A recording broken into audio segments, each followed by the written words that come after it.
السلام عليكم ورحمة الله وبركاته. الحمد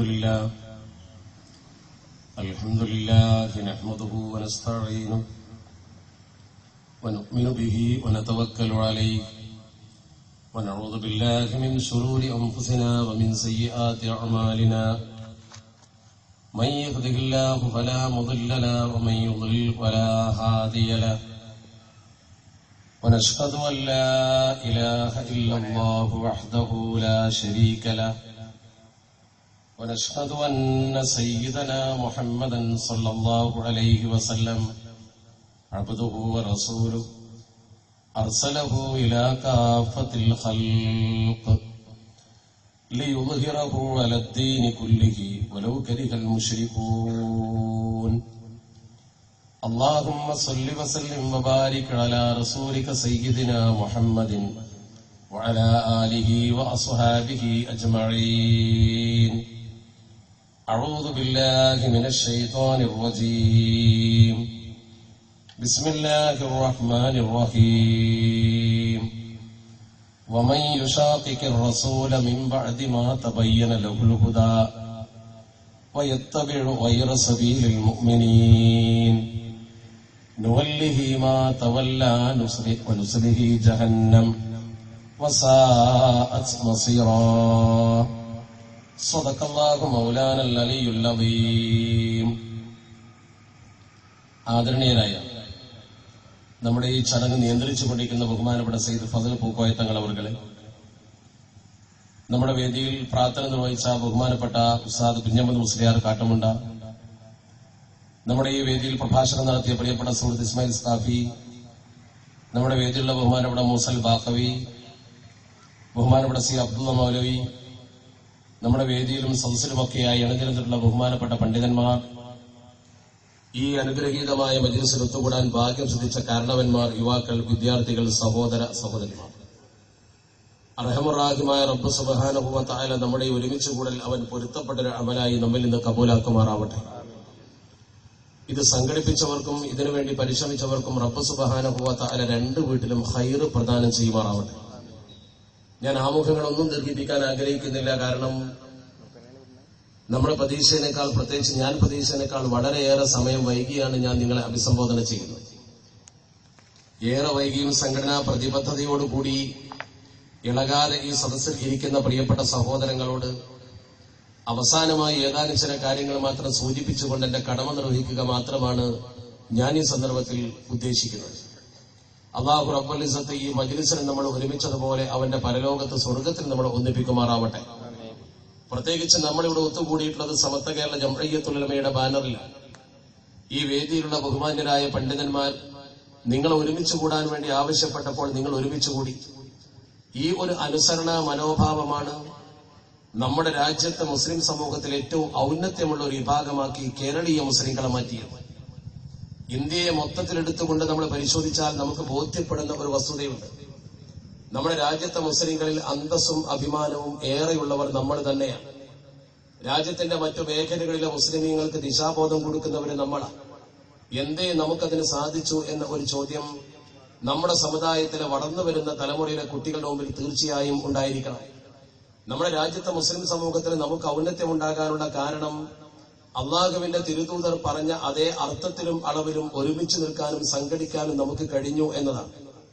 അഷ്റഫുൽ ഖൽഖ് മുഹമ്മദ് മുസ്തഫ സ്വല്ലല്ലാഹു അലൈഹി വസല്ലമ തങ്ങൾ ഇസ്ലാമിന്റെ പ്രബോധന രീതിശാസ്ത്രത്തെ വിശദീകരിച്ചുകൊണ്ട് മുസ്ലിം ഉമ്മത്തിനോട് പറഞ്ഞ ഒരു വാചകമാണ് ഇസ്ലാം നിലനിൽക്കാനുള്ള ഒരു പ്രബോധന സംവിധാനം എന്ന രീതിയിൽ മൻ ഇൻദഹു ഇൽമുൻ ഫല്യതസദ്ദഖ ബിഇൽമിഹി വമൻ ഇൻദഹു മാലുൻ ഫല്യതസദ്ദഖ ബിമാലിഹി വമൻ ഇൻദഹു ഖുവ്വത്തുൻ ഫല്യതസദ്ദഖ ബിഖുവ്വതിഹി.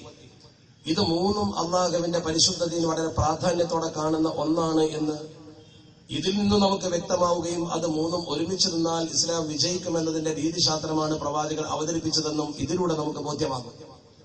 അള്ളാഹുവിന്റെ ദീനിനു വേണ്ടി നമ്മൾ ചെയ്യേണ്ട മൂന്ന് മേഖലകളെ കുറിച്ചാണ് പറയുന്നത്.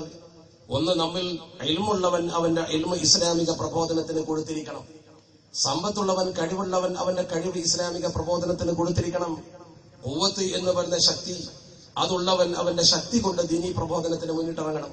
ഈ പറഞ്ഞ മൂന്ന് വിഭാഗത്തെ ഉദ്ദേശിച്ച ഒന്നാമത് പറഞ്ഞത് ആലിമീങ്ങൾ, നമ്മുടെ വേദിയിലുള്ള ആലിമീങ്ങൾ, ഉലമാ മുന്നിൽ നിൽക്കുമ്പോൾ അവർക്കൊപ്പം നിൽക്കാൻ ആളുകൾ വേണം. കേവലം ഉലമാക്കൾ വിചാരിച്ചാൽ ഒന്നും നടന്നോളണമെന്നില്ല. ആലിമീങ്ങളെ മാത്രം വിചാരിച്ചാൽ സമൂഹത്തിനൊരു പരിവർത്തനം വരുത്താൻ കഴിയില്ല. കാരണം അവർക്കൊപ്പം കാര്യബോധമുള്ള കെൽപ്പുള്ള കാര്യം നടപ്പാക്കാൻ അള്ളാഹു റബ്ബുൽ ഇസ്സത്ത് അവസരം കൊടുത്ത മഹാന്മാരാകുന്ന ഉമറാക്കൾ നിൽക്കണം. സമ്പത്തും സ്വാധീനമുള്ളവർക്കാണ് നമ്മുടെ സമൂഹത്തിൽ കാര്യങ്ങളൊക്കെ നിർവഹിക്കാൻ കഴിയുക. അതുകൊണ്ടാണ് ഖാദിയെ നിയമിക്കാൻ പോലും അഹ്ലുൽ ഹല്ല് വല്ലക്കത്തിന് അധികാരം കൊടുത്തത്. ഖാദി വരുന്നത് പോലും അവർ നിയമിക്കുമ്പോഴാണ്. നിയമിച്ചു കഴിഞ്ഞാൽ ഖാദിയുടെ തീരുമാനം നടപ്പാക്കാൻ അവർക്ക് ബാധ്യതയുണ്ടെന്നതുപോലെ ആലിമീങ്ങൾ മുന്നിൽ നിൽക്കുമ്പോൾ അവരെ സഹായിക്കേണ്ട കടമ ഉമറാക്കൾക്കുണ്ട്. ഉമറാക്കളും അതുപോലെ ഉലമാക്കളും ഒന്നിച്ചു നിൽക്കുമ്പോൾ നമ്മളാകുന്ന സാധാരണക്കാർ, അഥവാ ഹ്യൂമൻ റിസോഴ്സ് എന്ന് പറയുന്ന മാനവ വിഭവശേഷി, അതാണ് കുവ്വത്ത്. ആ കുവ്വത്ത് അതിന്റെ കൂടെ നിന്നുകൊണ്ട് പ്രവർത്തിക്കണം. ഇങ്ങനെ മൂന്നും ഒരുമിച്ച് ഒരേ ചടലിൽ കോർത്ത മുത്തുമണികളെ പോലെ ഒന്നിച്ചു നിർത്താൻ കഴിഞ്ഞത് ഇന്ത്യയിൽ കേരളത്തിന് മാത്രമാണ്. ഉത്തരേന്ത്യയിലേക്ക് നിങ്ങൾ നോക്കൂ, പണ്ഡിതന്മാർ ധാരാളമുണ്ട്. അവിടെ ധാരാളം ആലിമീങ്ങളുണ്ട്, ഇല്ലെന്ന് പറഞ്ഞുകൂടാ. പണ്ഡിത ശില്പശാലകൾ പോലെ നല്ല നല്ല കോളേജുകൾ, ദീനിയായ പഠന കേന്ദ്രങ്ങൾ ഒക്കെ അവിടെയുണ്ട്. ഇന്ത്യ കണ്ട പ്രോജ്വലനായ പണ്ഡിതൻ മൗലാന അബുൽ ഹസൻ അലി നദ്വി സാഹിബ്, അദ്ദേഹം ഇന്ത്യയിലെ പ്രോജ്വല പണ്ഡിതനാണ്, അന്താരാഷ്ട്ര പ്രശസ്തനാണ്. ദുബൈയിൽ വെച്ച് ഷെയ്ഖ് മുഹമ്മദിന്റെ അന്താരാഷ്ട്ര ഖുർആൻ ഫെസ്റ്റിവലിൽ വെച്ചുകൊണ്ട് ലോകത്ത് അദ്ദേഹത്തിന് ആദരവ് കൊടുത്തു. ഇന്ത്യയിൽ മറ്റൊരു പണ്ഡിതനും ലഭ്യമാകാത്ത വലിയ ആദരവ്. അതുപോലെ തന്നെ പരിശുദ്ധ ഹറമിൽ ഇദ്ദേഹം മരിക്കുന്ന സമയത്ത് ജനാസ നമസ്കാരം വാഹിബായി നിർവഹിച്ചു. ഞാനന്ന് പരിശുദ്ധ ഹറമിലുള്ള അനൗൺസ്മെന്റ് ഞാൻ നേരിട്ട് കേട്ടതാ. മൗലാന അബുൽ ഹസൻ അലി നദ്വി സാഹിബ് മരിച്ചപ്പോ ഹറമിൽ പ്രത്യേകം അനൗൺസ് ചെയ്ത് വാഹിബായി നിസ്കരിച്ചു. ഞാൻ പറഞ്ഞു വരുന്നത്, ഇന്ത്യ മഹാരാജ്യത്തെ അറിയപ്പെട്ട പണ്ഡിതനായിരുന്നു അദ്ദേഹം. പക്ഷേ അദ്ദേഹത്തിന്റെ കൂടെ നിൽക്കാൻ ഉമറാക്കൾ ഉണ്ടായില്ല. അദ്ദേഹത്തിന്റെ പ്രവർത്തനം ജനകീയമായില്ല. ഉത്തർപ്രദേശ് ഇന്ത്യയിലെ ഏറ്റവും കൂടുതൽ മുസ്ലിങ്ങളുള്ള ഒരു സംസ്ഥാനമായിട്ട് പോലും ആ സംസ്ഥാനത്തെ മുസ്ലിങ്ങൾ അനുഭവിക്കുന്ന കട്ടപ്പാടും പ്രയാസവും നമ്മൾ കണ്ടുകൊണ്ടിരിക്കുന്നു.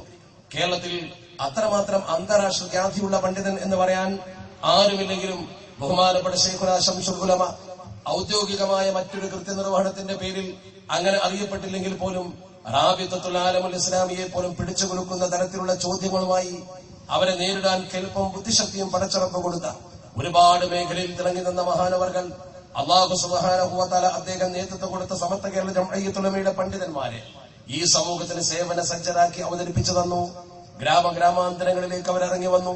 നിങ്ങൾക്കറിയുമോ, നമ്മുടെ നാട്ടിൽ പള്ളിയും മദ്രസയും ഒക്കെ ഉണ്ടാക്കാൻ ഈ പണ്ഡിതന്മാർ സഹിച്ച ത്യാഗം. അവര് വന്ന് പ്രസംഗിച്ച് രാവ് പകരാക്കി നമുക്ക് ഇൽമ പകർന്നു തന്നതുകൊണ്ട് നമ്മൾ അൽഹംദുലില്ലാഹ് ഇവിടെ എത്തി. മദ്രസയുണ്ടാക്കി, പള്ളി ദർസ പരിപോഷിപ്പിച്ചു. ഈ ഒരു സംവിധാനം നമ്മുടെ കേരളത്തിന്റെ മറ്റിതര മേഖലകളിൽ നമുക്ക് കാണാൻ കഴിയാത്ത വിധം മലപ്പുറം ജില്ലയിൽ ഒന്നുകൂടി സമ്പന്നമായി നിൽക്കുന്നു. കേരളത്തിന്റെ പുറത്തോ ഈ സംസ്ഥാനത്തുള്ളതുപോലെ തീരെയില്ല. തമിഴ്നാട്ടിൽ പോലും ഇല്ല. ബാക്കിയാത്തിന്റെ മണ്ണിൽ പോലും ഇതുപോലെ മുസ്ലിങ്ങൾ സുസംഘടിതരല്ല. അതുകൊണ്ട് തന്നെ കേരളത്തിലെ മുസ്ലിം ഉമ്മത്ത് മനസ്സിലാക്കണം, നമ്മൾ നേടിയെടുത്ത രാഷ്ട്രീയ സാമൂഹ്യ ഇച്ഛാശക്തി മുഴുവൻ മതപരമായ പ്ലാറ്റ്ഫോമിൽ നിന്നുകൊണ്ട് നമ്മൾ നേടിയതാണ്. മതബോധം എപ്പോൾ നശിക്കുന്നുവോ ആ നശിക്കുന്ന സന്ദർഭത്തിൽ നമ്മുടെ എല്ലാം തകരും. അതുകൊണ്ട് തന്നെ മതബോധമുള്ള ഒരു തലമുറയെ വാർത്തെടുക്കലാണ് നമ്മുടെ കടമ. ആ മതബോധമുള്ള തലമുറയെ വാർത്തെടുക്കാൻ വേണ്ടി സമത്വം ചെയ്ത സേവന സജ്ജമായ പ്രവർത്തനത്തെ നോക്ക് നിങ്ങൾ. 1925 90 വർഷങ്ങൾക്കപ്പുറം സമത്വ കേരള ജംഇയ്യത്തുൽ ഉലമ കെട്ടിപ്പടുക്കുമ്പോൾ ഒരു പ്രസ്ഥാനം കെട്ടിപ്പടുക്കാൻ വേണ്ടിയല്ലല്ലോ സമത്വ കെട്ടിപ്പടുത്തത്. ഒരു സംഘടന രൂപീകരിക്കുക എന്ന ലക്ഷ്യത്തോടെയല്ലല്ലോ സമത്വ രംഗത്ത് വന്നത്. മറിച്ച് സമത്വ രംഗത്ത് വരേണ്ടി വന്നത് അള്ളാഹുവിന്റെ പരിശുദ്ധ ദീനുൽ ഇസ്ലാമിന്റെ ശരിയായ ഒരു രൂപമുണ്ട്. ഈ ദീൻ ലോകത്ത് പ്രചരിച്ചത് 3 മേഖലകളിലൂടെയാണെന്ന് ചരിത്രം പറയുന്നുണ്ടല്ലോ. ഒന്ന് മദാരിസുകൾ, ഒന്ന് മജാലിസുകൾ, ഒന്ന് മസാജിദുകൾ. ഈ 3 മേഖലകൾ പള്ളികളിലൂടെ, മതസ്ഥാപനങ്ങളിലൂടെ, മഹാന്മാരുടെ പർണശാലകളിലൂടെ, ഈ രീതിയിലാണ് ലോകത്ത് ഇസ്ലാം പ്രചരിച്ചത്. അതിലേറ്റവും പ്രധാനം ആദ്യകാലത്ത് മസാജിദുകളാണ്. മഹാനായ മാലിക് ബിൻ ദിനാർ റളിയല്ലാഹു തആല അൻഹു സംഘവും ഇവിടെ വന്ന് പള്ളി കെട്ടി. ആ പള്ളിയിൽ അവർ പ്രബോധനത്തിന് നേതൃത്വം കൊടുത്തു. അങ്ങനെ ജനകീയ പ്രബോധനത്തിലൂടെ ജനങ്ങളെ ഇസ്ലാമിലേക്ക് ക്ഷണിച്ചു. മഖദൂമി കാലഘട്ടം വന്നപ്പോൾ അക്കാദമികമായി, അതാണ് മദാരിസുകൾ, ദർസുകൾ, അറബി കോളേജുകൾ, പള്ളി ദർസുകൾ, മദ്രസകൾ, നഴ്സറി സ്കൂളുകൾ, യൂണിവേഴ്സിറ്റി വരെയുള്ളത്. ആ രീതിയിൽ ഇസ്ലാമിനെ അക്കാദമികമായി പഠിപ്പിച്ചുകൊണ്ട് ജനസമൂഹത്തിന് ദീൻ പഠിപ്പിച്ചു കൊടുത്തു. അതിനും പുറമെ മജാലിസുകൾ എന്ന് പറയുന്ന വലിയ വലിയ മഹാന്മാരുടെ മജലിസുകൾ, ഖാജ മുഈനുദ്ദീൻ ചിശ്തി അജ്മീരി ഖദ്ദസല്ലാഹു സറഹുൽ അസീസ്, അതുപോലെയുള്ള വലിയ മഹത്തുക്കൾ, അവരുടെ വർണ്ണശാലകൾ, അവരുടെ കേന്ദ്രങ്ങൾ, അവരുടെ സ്വഭാവം, പ്രവർത്തനമൊക്കെ കണ്ടുകൊണ്ട് അവരുടെ നോട്ടവും അവരുടെ തടവലും അവരുടെ ഉപദേശവും കേട്ടുകൊണ്ട് ഇസ്ലാമിലേക്ക് കടന്നു വന്ന ആളുകൾ. അങ്ങനെയാണല്ലോ പരിശുദ്ധ ലോകത്ത് പ്രചരിച്ചത്. ആ 3 മേഖലകളും നമ്മുടെ ഇന്ത്യ മഹാരാജ്യത്തെ സംബന്ധിച്ചിടത്തോളം സമ്പന്നമായി ഉണ്ടായിട്ടുണ്ട്. പക്ഷേ ആ സമ്പന്നതയുടെ ഈറ്റില്ലങ്ങളൊക്കെ ഖാജാ മൊയ്നുദ്ദീൻ ചിശ്തി അജ്മീരി തങ്ങളുടെ കേന്ദ്രമാകുന്ന അജ്മീർ ഷരീഫ് ഉൾക്കൊള്ളുന്ന ഗുജറാത്തിന്റെ മണ്ണ് നിങ്ങൾ നോക്ക്, ആ പ്രദേശത്ത് നിങ്ങൾ നോക്ക്. രാജസ്ഥാനിന്റെ മണ്ണ്, ആ രാജസ്ഥാനിന്റെ മണ്ണിന്റെ ഇന്നത്തെ അവസ്ഥ എന്താ? അതിന്റെ തൊട്ടടുത്തുള്ള ഡൽഹിയും അതിന്റെ പ്രാന്തപ്രദേശങ്ങളും മുസ്ലിം ഉമ്മത്തിന്റെ ഭരണകൂടം നിലനിന്ന പ്രദേശമല്ലേ? ആ പ്രദേശത്തെ മുസ്ലിം ഉമ്മത്തിന്റെ അവസ്ഥ എന്താ? ബംഗാളിൽ നവാബുമാർ ഭരിച്ചിരുന്ന കാലഘട്ടം ഉണ്ടായിരുന്നല്ലോ, വലിയ പ്രതാപികളായ മുസ്ലിങ്ങൾ ഉണ്ടായിരുന്നല്ലോ. ആ മുസ്ലിം സമൂഹത്തിന്റെ കാലഗതി അടഞ്ഞ ചരിത്രത്തെക്കുറിച്ച് പഠിച്ചു നോക്ക് നിങ്ങൾ. എന്നാൽ കേരളത്തിലോ ഒരു ദിവസം പോലും രാജഭരണത്തിന്റെ ശീതളച്ചായ ആസ്വദിക്കാത്ത കേരളീയ മുസ്ലിം ഉമ്മത്ത് അൽഹംദുലില്ലാ എത്ര മനോഹരമായി മറ്റുള്ളവർക്ക് മാതൃക കാണിച്ചുകൊണ്ട് മുന്നോട്ട് പോകുന്നു. എന്തേ കാരണം? ഞാൻ നേരത്തെ പറഞ്ഞ ഹദീസിൽ പറഞ്ഞ 3 കാര്യം ആ സാധാരണക്കാരും അതുപോലെ ഉമറാക്കളും ഉലമാക്കളും കൈകോർത്ത് പിടിച്ചു നിന്നു. നമ്മുടെ ആലിമീങ്ങളൊന്നും മുമ്പിൽ വന്നപ്പോ ഉമറാക്കൾ അവരെ അംഗീകരിച്ചു, സാധാരണക്കാർ ഈ 2 കൂട്ടരെയും അനുസരിച്ചു. ഈ അനുസരണയും അംഗീകാരവും സഹായവും അതിന്റെ ഒരു നേട്ടമാണ് അൽഹംദുലില്ലാ കേരളീയ മുസ്ലിം ഉമ്മത്ത് അനുഭവിച്ചത് എന്ന് പറഞ്ഞല്ലോ. അത്തരമൊരവസ്ഥയിലേക്ക് കേരളത്തിലെ ഈ സംഘം ഉയർന്നു വരാൻ കാരണം ഒന്നാമത് അത് സ്ഥാപിച്ചത് ഒരു സംഘടന ഉണ്ടാക്കാൻ വേണ്ടിയായിരുന്നില്ല. ദീനുൽ ഇസ്ലാമിന്റെ നേർപ്പാത ഇവിടെ കടന്നു വന്ന മഹത്തുക്കളെ പ്രചരിപ്പിച്ചതിൽ നിന്നും വ്യതിരിക്തമായി അവര് പറയാത്തത്, ദീനിൽ ഉൾക്കൊള്ളാൻ കഴിയാത്തത് ഈ സമൂഹത്തിന്റെ മുമ്പിൽ അവതരിപ്പിച്ചുകൊണ്ട് പുതിയ ചിന്താഗതി കൊണ്ടുവന്നപ്പോ അത് ശരിയല്ല എന്ന് സമൂഹത്തെ ബോധ്യപ്പെടുത്തി കൊടുക്കുന്നതിന് വേണ്ടിയാണല്ലോ സമത്വ കേരള ജംഇയ്യത്തുൽ ഉലമ എന്ന പണ്ഡിത സഭ വന്നത്. നമുക്കറിയാം, ഇടയാളെ വെച്ച് പ്രാർത്ഥിച്ചു എന്ന് പറഞ്ഞുകൊണ്ട് അള്ളാഹുവിലേക്ക് ഇടയാളെ തേടണമെന്ന പരിശുദ്ധ ഖുർആന്റെ ആയത്തെ പോലും അവഗണിച്ചുകൊണ്ട് നമ്മൾ അള്ളാഹുവിനോട് നേരിട്ട് ചോദിച്ചാൽ മതി, അല്ലാതെ ചോദിക്കുന്നവർ മുഴുവൻ മുശ്രിക്കീങ്ങളാണ്. നേരത്തെ ഇവിടെ പറഞ്ഞല്ലോ, ഈ ഒരു തർക്കമാണ് കാര്യമായി ഇവിടെ ഉണ്ടായത്. ബാക്കിയൊക്കെ അതിന്റെ ഉപവിഭാഗങ്ങളാ, ബാക്കിയെല്ലാം അതിന്റെ അനുബന്ധങ്ങളാ. നമ്മൾ അള്ളാഹുവിനോടല്ലാതെ ചോദിക്കുന്ന ഒരു പ്രചരണം കേവലമുണ്ടാക്കി. സത്യത്തിൽ നിങ്ങൾ ചോദിച്ചു നോക്ക്, പൂർവ്വകാല സമൂഹത്തിന്റെ ചരിത്രം പഠിക്കുമ്പോൾ കാണാം, ആദം നബി അലൈഹി സ്വലാത്തു വസ്സലാം പോലും തന്റെ കയ്യിൽ വന്ന വീഴ്ചയിൽ പടച്ചറപ്പിനോട് തേടിയത് അസ്അലുക ബിഹഖി മുഹമ്മദിൻ അൻ തഗ്ഫിറ ലി എന്നാണല്ലോ. മുഹമ്മദ് നബി തങ്ങളുടെ ഹക്ക് കൊണ്ട് ചോദിച്ചില്ലേ? അള്ളാഹുവിന്റെ പരിശുദ്ധ ഖുർആന്റെ ഭാഷ്യം എന്താ? യാ അയ്യുഹല്ലദീന ആമനു തഖുല്ലാഹ വബ്തഗൂ ഇലൈഹിൽ വസീല വജാഹിദൂ ഫീ സബീലിഹി ലഅല്ലകും തുഫ്ലിഹൂൻ. യാ അയ്യുഹല്ലദീന ആമനു, സത്യവിശ്വാസികളെ, ഇത്തഖുല്ലാഹ്, നിങ്ങൾ അള്ളാഹുവിനെ ഭയപ്പെട്ടുകൊണ്ട് ജീവിക്കണം. പോരാ, വബ്തഗൂ ഇലൈഹിൽ വസീല, അള്ളാഹുവിലേക്ക് നിങ്ങൾ വസീല തേടണം. ഇതിനെ തഫ്സീർ ചെയ്തുകൊണ്ട് വിശദീകരിച്ചുകൊണ്ട് മഹാപണ്ഡിതന്മാർ പറഞ്ഞതെന്താ? ഫഇന്ന തഖർറുബ ഇലല്ലാഹ്, അള്ളാഹുവിലേക്കുള്ള ഖുർബ് അഥവാ നമുക്ക് പടച്ചറപ്പിനോട് ഏറ്റവും കൂടുതൽ അടുത്തവരാകണമെങ്കിൽ ലാ യഹ്സുലു, അത് കരഗതമാകില്ല, ഇല്ലാ ബി തവസ്സുലി, തവസ്സുൽ കൊണ്ടല്ലാതെ. ഒരു നല്ല മഹാനെ മുന്നിൽ നിർത്താതെ പടച്ചറപ്പിലേക്ക് അടുക്കുക സാധ്യമേ അല്ല. എതിർക്കുന്നവർ പോലും ഈ കർമ്മം മറ്റൊരു രീതിയിൽ ചെയ്യുന്നുണ്ട്. നമ്മളൊക്കെ ബാങ്ക് വിളിച്ചാൽ ബാങ്ക് കേട്ട ഉടനെ നമ്മൾ ദുആ ചെയ്യുന്നത് എന്താ? അല്ലാഹുമ്മ റബ്ബ ഹാദിഹി ദഅവത്തി താമ്മ വസ്സലാത്തിൽ ഖായിമ, ഈ നിസ്കാരത്തിന്റെയും ഈ വിളിയുടെയും രക്ഷിതാവേ എന്ന് പറഞ്ഞു തുടങ്ങിയിട്ട് പിന്നെ എന്ത് പറയും?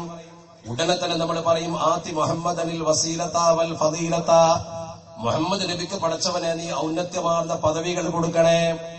മുഹമ്മദ് നബി തങ്ങൾക്ക് പദവി കൊടുക്കാൻ പറഞ്ഞിട്ട് പിന്നെ ഒന്നുകൂടി പറയും വബഅതുഹു മഖാമൻ മഹ്മൂദനില്ലദീ വഅത, വാഗ്ദത്തം ചെയ്യപ്പെട്ട പദവി ആ പ്രവാചകന് നീ കൊടുത്തിരിക്കണം അല്ലാ.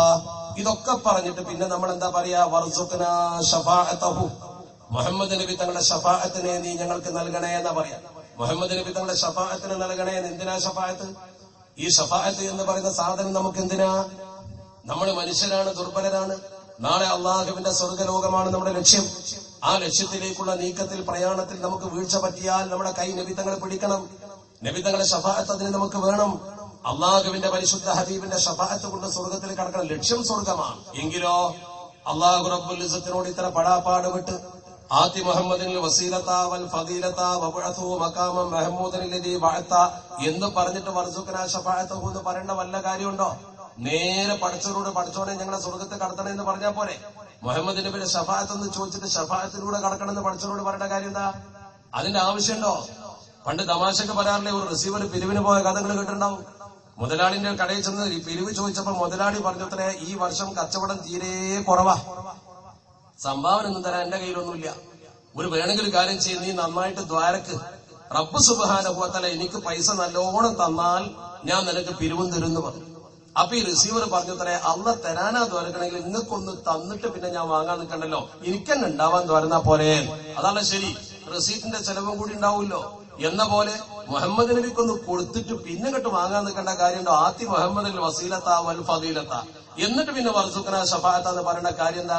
നേരെ പഠിച്ചവരോട് ചോദിച്ചാൽ പോരെ. അതിന്റെ അർത്ഥം എന്താ? അങ്ങനെ നമുക്ക് അള്ളാഹുവിലേക്ക് അടുക്കാൻ കഴിയൂ. ഫഇന്ന തഖറബ ഇലല്ലാഹി ലാ യഹ്സുലു ഇല്ലാ ബിത്തവസ്സുൽ. ഒരു മഹാനെ മുൻനിർത്താതെ പടച്ച റബ്ബിലേക്ക് അങ്ങനെ അടുക്കാൻ പറ്റൂല. ഈ തത്വം സമത്ത പ്രചരിപ്പിച്ചു, പഠിപ്പിച്ചു. ഇത് സമത്ത സമൂഹത്തിന് ബോധ്യപ്പെടുത്തി കൊടുത്തു. വലിയ വലിയ മഹത്തുക്കളൊക്കെ ഇങ്ങനെ തന്നെയാണ് ചെയ്തിട്ടുള്ളത്. ഇത് ചരിത്രത്തിൽ നിന്നും എടുത്തുകൊണ്ട് സമൂഹത്തെ പഠിപ്പിച്ചുകൊണ്ട് സമത്ത കേരള ജംഇയ്യത്തുൽ സമൂഹത്തിന് ഇത് ബോധ്യപ്പെടുത്തി. അപ്പൊ ചില ആളുകൾ പറഞ്ഞു ഇത് മക്ബറ സംസ്കാരമാണ്, നമ്മളൊക്കെ മക്ബറകളിൽ പോയി പൂജിക്കുന്ന വിഭാഗമാണ്. അത് പ്രചരിക്കാൻ ഒരു പ്രത്യേക കാരണവുമുണ്ടായി. നേരത്തെ ഇവിടെ പറഞ്ഞ ഇബ്നു തൈമിയുടെ ചിന്ത ഏറ്റുപിടിച്ച പ്രധാനപ്പെട്ട വക്താവായിരുന്നു Muhammad bin Abdul Wahhab. Muhammad bin Abdul വഹാബിന് ഒട്ടോമൻ സാമ്രാജ്യത്തിന്റെ തകർച്ചയിലുള്ള പങ്ക് നിങ്ങൾക്കറിയാമല്ലോ. ബ്രിട്ടൻ ഒട്ടോമൻ സാമ്രാജ്യത്തെ ഒന്നാം ലോക മഹായുദ്ധ കാലത്ത് തകർത്ത് തരിപ്പണമാക്കിയത്. അന്ന് ഉസ്മാനിയ ഖിലാഫത്ത് ഒറ്റക്കെട്ടായി നിൽക്കുകയാണെങ്കിൽ ബ്രിട്ടൻ തോൽക്കുമായിരുന്നു. കാരണം ബ്രിട്ടൻ എതിരായിരുന്നു ഉസ്മാനിയ ഖിലാഫത്ത്. ലോക മുസ്ലിങ്ങളുടെ നായകനാകുന്ന അന്നത്തെ തുർക്കി ഖലീഫ അഹമ്മദ് റഷാദ് ഖാൻ അദ്ദേഹം പരസ്യമായി ബ്രിട്ടനെതിരായി. അന്ന് സഖ്യകക്ഷികൾ ഒന്നിച്ചു നിൽക്കുന്ന സമയത്ത് ജർമ്മൻ പക്ഷത്ത് മുസ്ലിങ്ങൾ ചേർന്നുകൊണ്ട് ബ്രിട്ടൻ, ഫ്രാൻസ്, റഷ്യ എന്ന 3 കക്ഷികളെ അതിശക്തമായി എതിർത്തു. പിന്നെയാണ് അമേരിക്ക അവരുടെ കൂട്ടത്തിലേക്ക് കടന്നു വരുന്നത്. അങ്ങനെ അവരെ ശക്തമായി എതിർത്തപ്പോൾ മുസ്ലിം രാജ്യത്തെ ഭിന്നിപ്പിച്ച് ഛിദ്രമാക്കിയെങ്കിൽ മാത്രമേ നമുക്ക് വിജയിക്കാൻ കഴിയൂന്ന് ബോധ്യമെന്ന തന്ത്രജ്ഞനായ ബ്രിട്ടീഷുകാർ ഇന്ത്യയിൽ ഹിന്ദുക്കളെയും മുസ്ലിങ്ങളെയും തമ്മിൽ തല്ലിച്ചതുപോലെ ഒട്ടോമൻ സാമ്രാജ്യത്തിൽ തുർക്കി ഖലീഫയും ഇജാസിലെ ഗവർണറെയും തമ്മിൽ തല്ലിച്ചു. ഇജാസിലെ ഗവർണറെ രഹസ്യമായി വിലക്കെടുത്തു. അതിന് സഹായം ചെയ്തു കൊടുത്തതും കൂടെ നിന്ന് കൊടുത്തതും അതിനുവേണ്ട എല്ലാ കാര്യങ്ങളും നിർവഹിച്ചതും മുഹമ്മദ് ബിൻ അബ്ദുൽ വഹാബായിരുന്നു. ഒട്ടോമൻ സാമ്രാജ്യം തകർന്ന് പങ്കുവെച്ചപ്പോ ഇജാസിന് അവകാശം കിട്ടുമ്പോ അവിടെ അധികാരത്തിൽ ഇജാസിൽ സൗദ് വരുന്ന സമയത്ത് ഭരണകാര്യങ്ങളിൽ സ്വാധീനം അദ്ദേഹത്തിനാണെങ്കിലും മതകാര്യങ്ങളിലെ സ്വാധീനം പൂർണ്ണമായി മുഹമ്മദ് ബിൻ അബ്ദുൽ വഹാബിന് വിട്ടുകൊടുക്കേണ്ടി വന്നു. ആ മുഹമ്മദ് ബിൻ അബ്ദുൽ വഹാബിന്റെ ചിന്ത അതായിരുന്നു മക്ബറകൾ മുഴുവൻ തകർത്ത് കളന്ന ചിന്ത. അതുകൊണ്ട് തന്നെ മക്ബറകൾ മുഴുവൻ തകർത്തു. നമ്മളാണെങ്കിലോ ലോക മുസ്ലിങ്ങളുടെ ആസ്ഥാന കേന്ദ്രങ്ങളിൽപ്പെട്ട 2 ഹറമേനികൾ കാണുന്നത് അവിടെയാ. അവിടെ ജോലി ചെയ്യുന്ന ധാരാളം ആളുകളാണ് നമ്മുടെ നാടിന്റെ നാടിമിടിപ്പ്. അവരാണ് നമ്മുടെ നാട്ടിലെ സാമ്പത്തിക ശേഷിയുടെ അടിസ്ഥാന ഘടകം. നമ്മുടെ നാട്ടിലേക്ക് സൗദി അറേബ്യ പോലുള്ള ഗൾഫ് കൺട്രീസിൽ നിന്നും ഒരുപാട് പണം ഒഴുകുന്നു. നമ്മുടെ PSCക്കും ഇന്ത്യ ഗവൺമെന്റിനും തൊഴിൽ കൊടുക്കാൻ പറ്റാത്ത അത്ര ആളുകൾക്ക് അവിടെ തൊഴിൽ കൊടുക്കുന്നു, അൽഹംദുലില്ലാ. പക്ഷെ അവിടെ പോയി ജോലി ചെയ്യുന്ന ആളുകൾ കാണുന്ന ഒരു കാഴ്ച ഒരൊറ്റ മക്ബറയില്ല, ഒരൊറ്റ ഉറൂസില്ല, മഹാന്മാരെ പേരിൽ നേർച്ചയില്ല, മൗലിദില്ല, ഇതൊന്നുമില്ലാത്തൊരവസ്ഥ അവർ കാണുന്നു. അവരിവിടെ വന്നിട്ട് കേരളത്തിലെ മുസ്ലിങ്ങൾ ഈ പ്രവർത്തനം ചെയ്യുമ്പോ അധികമൊന്നും വിദ്യാഭ്യാസം നേടാതെ തൊഴിലിന് വേണ്ടി കടകടന്നു പോയ ആള് അവിടുന്ന് വല്ല പ്രഭാഷണങ്ങളോ അവിടുന്ന് വല്ല നിർദ്ദേശങ്ങളോ അവിടുത്തെ സാഹചര്യങ്ങളോ കണ്ടുപഠിച്ച് തിരിച്ചു വന്ന് അതിലേക്ക് ഒഴുകുന്നുവെങ്കിൽ അവരെ കുറ്റപ്പെടുത്തിയിട്ട് ഫലമില്ല. കാരണം എന്താ? അവൻ കണ്ടതും പഠിച്ചതും ഇസ്ലാമിന്റെ ഈറ്റില്ലമെന്ന് അവൻ വിശ്വസിക്കുന്ന നാട്ടിൽ അങ്ങനെയാ. എന്നാൽ ലോകത്തെ മുസ്ലിങ്ങളുടെ ചരിത്രം നമ്മൾ പരതിയാൽ മുഹമ്മദ് ബിൻ അബ്ദുൽ വഹാബിന്റെ ഈ സ്വാധീനം നടക്കാത്ത മേഖലകളിൽ വളരെ മനോഹരമായി ഇബ്നു അബ്ദുൽ വഹാബിന്റെ ചിന്ത പ്രചരിക്കാത്ത നാട്ടിൽ അള്ളാഹുവിന്റെ പരിശുദ്ധ മഹത്തുക്കളുടെ മക്ബറകൾ വളരെ മനോഹരമായി സംരക്ഷിക്കപ്പെടുന്ന കാഴ്ചയുണ്ടല്ലോ. നിങ്ങളൊരു പക്ഷിമേശൻ യാത്ര പോയി നോക്ക്. ഞാൻ പലതവണ പോയപ്പോൾ എനിക്കുണ്ടായ അനുഭവം, കടുത്ത മുജാഹിദുകൾ എന്ന് പറഞ്ഞാൽ കടുത്ത ഈ ചിന്താഗതിക്കാരായ ആളുകൾ നമ്മുടെ കൂടെ യാത്ര ചെയ്യുന്നവർ മക്ബറ എന്ന് കേൾക്കുമ്പോഴേക്കും, ഉറൂസ് മുബാറക് എന്ന് പറയുമ്പോഴേക്കും, ഖബറുകൾ ചെന്നുള്ള ദുആ എന്ന് പറയുമ്പോഴേക്കും അവർക്ക് വിദ്വേഷമാണ്. പക്ഷേ യാത്ര കഴിഞ്ഞ് തിരിച്ചെത്തുമ്പോൾ അവരുടെ മനസ്സ് മാറും. എന്താ കാരണം? ജോർഡാനിൽ നമ്മൾ ചെന്നിറങ്ങിയാൽ ആദ്യം നമുക്ക് കാണാൻ, ജോർഡാൻ അതിന്റെ പ്രധാനപ്പെട്ട പ്രദേശമാണ്. ജോർഡാനും സിറിയയും ലബനോനും പലസ്തീനും ഈ 4 രാജ്യം, അതാണല്ലോ ഇസ്ലാമിക സമൂഹത്തിന്റെ ഷാം എന്ന് പറയുന്ന മണ്ണ്. ഇസ്ലാമിക ചരിത്രത്തിലെ ഷാം എന്ന് പറയുന്ന മണ്ണാണത്. ആ ഷാമിനെ 4ആയി മുറിച്ചത് ബ്രിട്ടീഷുകാരാണ്. അതാണ് ഒട്ടോമൻ സാമ്രാജ്യത്തിന്റെ പതനത്തോടുകൂടി ലോകത്തെ മുസ്ലിങ്ങൾക്ക് വന്ന ദൈന്യത. ആ ഷാം എന്ന് പറയുന്ന 4 രാജ്യങ്ങൾ ഉൾക്കൊള്ളുന്നതിൽ പ്രധാനപ്പെട്ട സിറിയയും അതുപോലെ തന്നെ പ്രധാനപ്പെട്ട ജോർഡാൻ ചെന്നിറങ്ങിയാൽ നമ്മൾ ആദ്യം കാണുന്നത് എന്താ? മുഹത്തത്തിന്റെ രണാങ്കണമാണ്. മുഹത്തത്തിന്റെ രണാങ്കണം ഇന്നും പ്രവിശാലമായ ഒരു പറമ്പ് പോലെ, ഒരു കെട്ടിടം പോലും അവിടെ ഉണ്ടാക്കാതെ വലിയൊരു കൃഷിയിടം പോലെ കിടക്കുന്ന പാടശേഖരം പോലെ. അതിന്റെ അല്പം മാറി അള്ളാഹുവിന്റെ മസ്ജിദ്, മനോഹരമായ മസ്ജിദ്, ഏറ്റവും വലിയ മസ്ജിദ്. ആ മസ്ജിദിന്റെ ഒരു ഭാഗം മുഴുവൻ ഒരൊറ്റ മക്ബറയാ. ഇമാം ജഅഫർ ഇബ്നു അബീ താലിബ് തങ്ങളുടെ മക്ബറ. ജഅഫർ തയ്യാർ എന്ന വലിയ ബോർഡ്, അവിടെ വലിയൊരു ചരിത്ര ഫലകം, അതിനുമേൽ കൃത്യമായി അദ്ദേഹത്തിന്റെ ചരിത്രം കുറിച്ചിട്ടിരിക്കുന്നു. അതേ പള്ളിയുടെ മറ്റൊരു വശത്ത് ബഹുമാനപ്പെട്ട അള്ളാഹുവിന്റെ പരിശുദ്ധ പ്രവാചകർ ആദ്യം കൊടിയെടുത്ത് പിടിച്ചുകൊടുത്ത പരിശുദ്ധമായ റസൂലുള്ളാഹി തങ്ങളുടെ വീട്ടിൽ വളർന്ന അള്ളാഹുവിന്റെ പരിശുദ്ധ പ്രവാചകരുടെ പ്രിയപ്പെട്ട കുട്ടി എന്ന് പറയുന്ന സയ്യിദ് ഇബ്നു ഹാരിസ റളിയല്ലാഹു തആല അൻഹു, ആ മഹാനവറുകളുടെ കയ്യിൽ അള്ളാഹുവിന്റെ പരിശുദ്ധ പ്രവാചകർ പതാക കൊടുത്തു. അദ്ദേഹത്തിന്റെ മക്ബറ അവിടെ കിടക്കുന്നു. തൊട്ടപ്പുറത്ത് അബ്ദുല്ലാഹി ഇബ്നു റവാഹ റളിയല്ലാഹു തആല അൻഹു. ഈ 3 മക്ബറകൾ, 2 ഒരു പള്ളിയിലൊന്ന് തൊട്ടപ്പുറത്ത്. ഇതിങ്ങനെ കാണുമ്പോൾ ശരിക്കും ഇസ്ലാമിന്റെ ചരിത്രം ഇങ്ങനെ ഓർമ്മ വരും.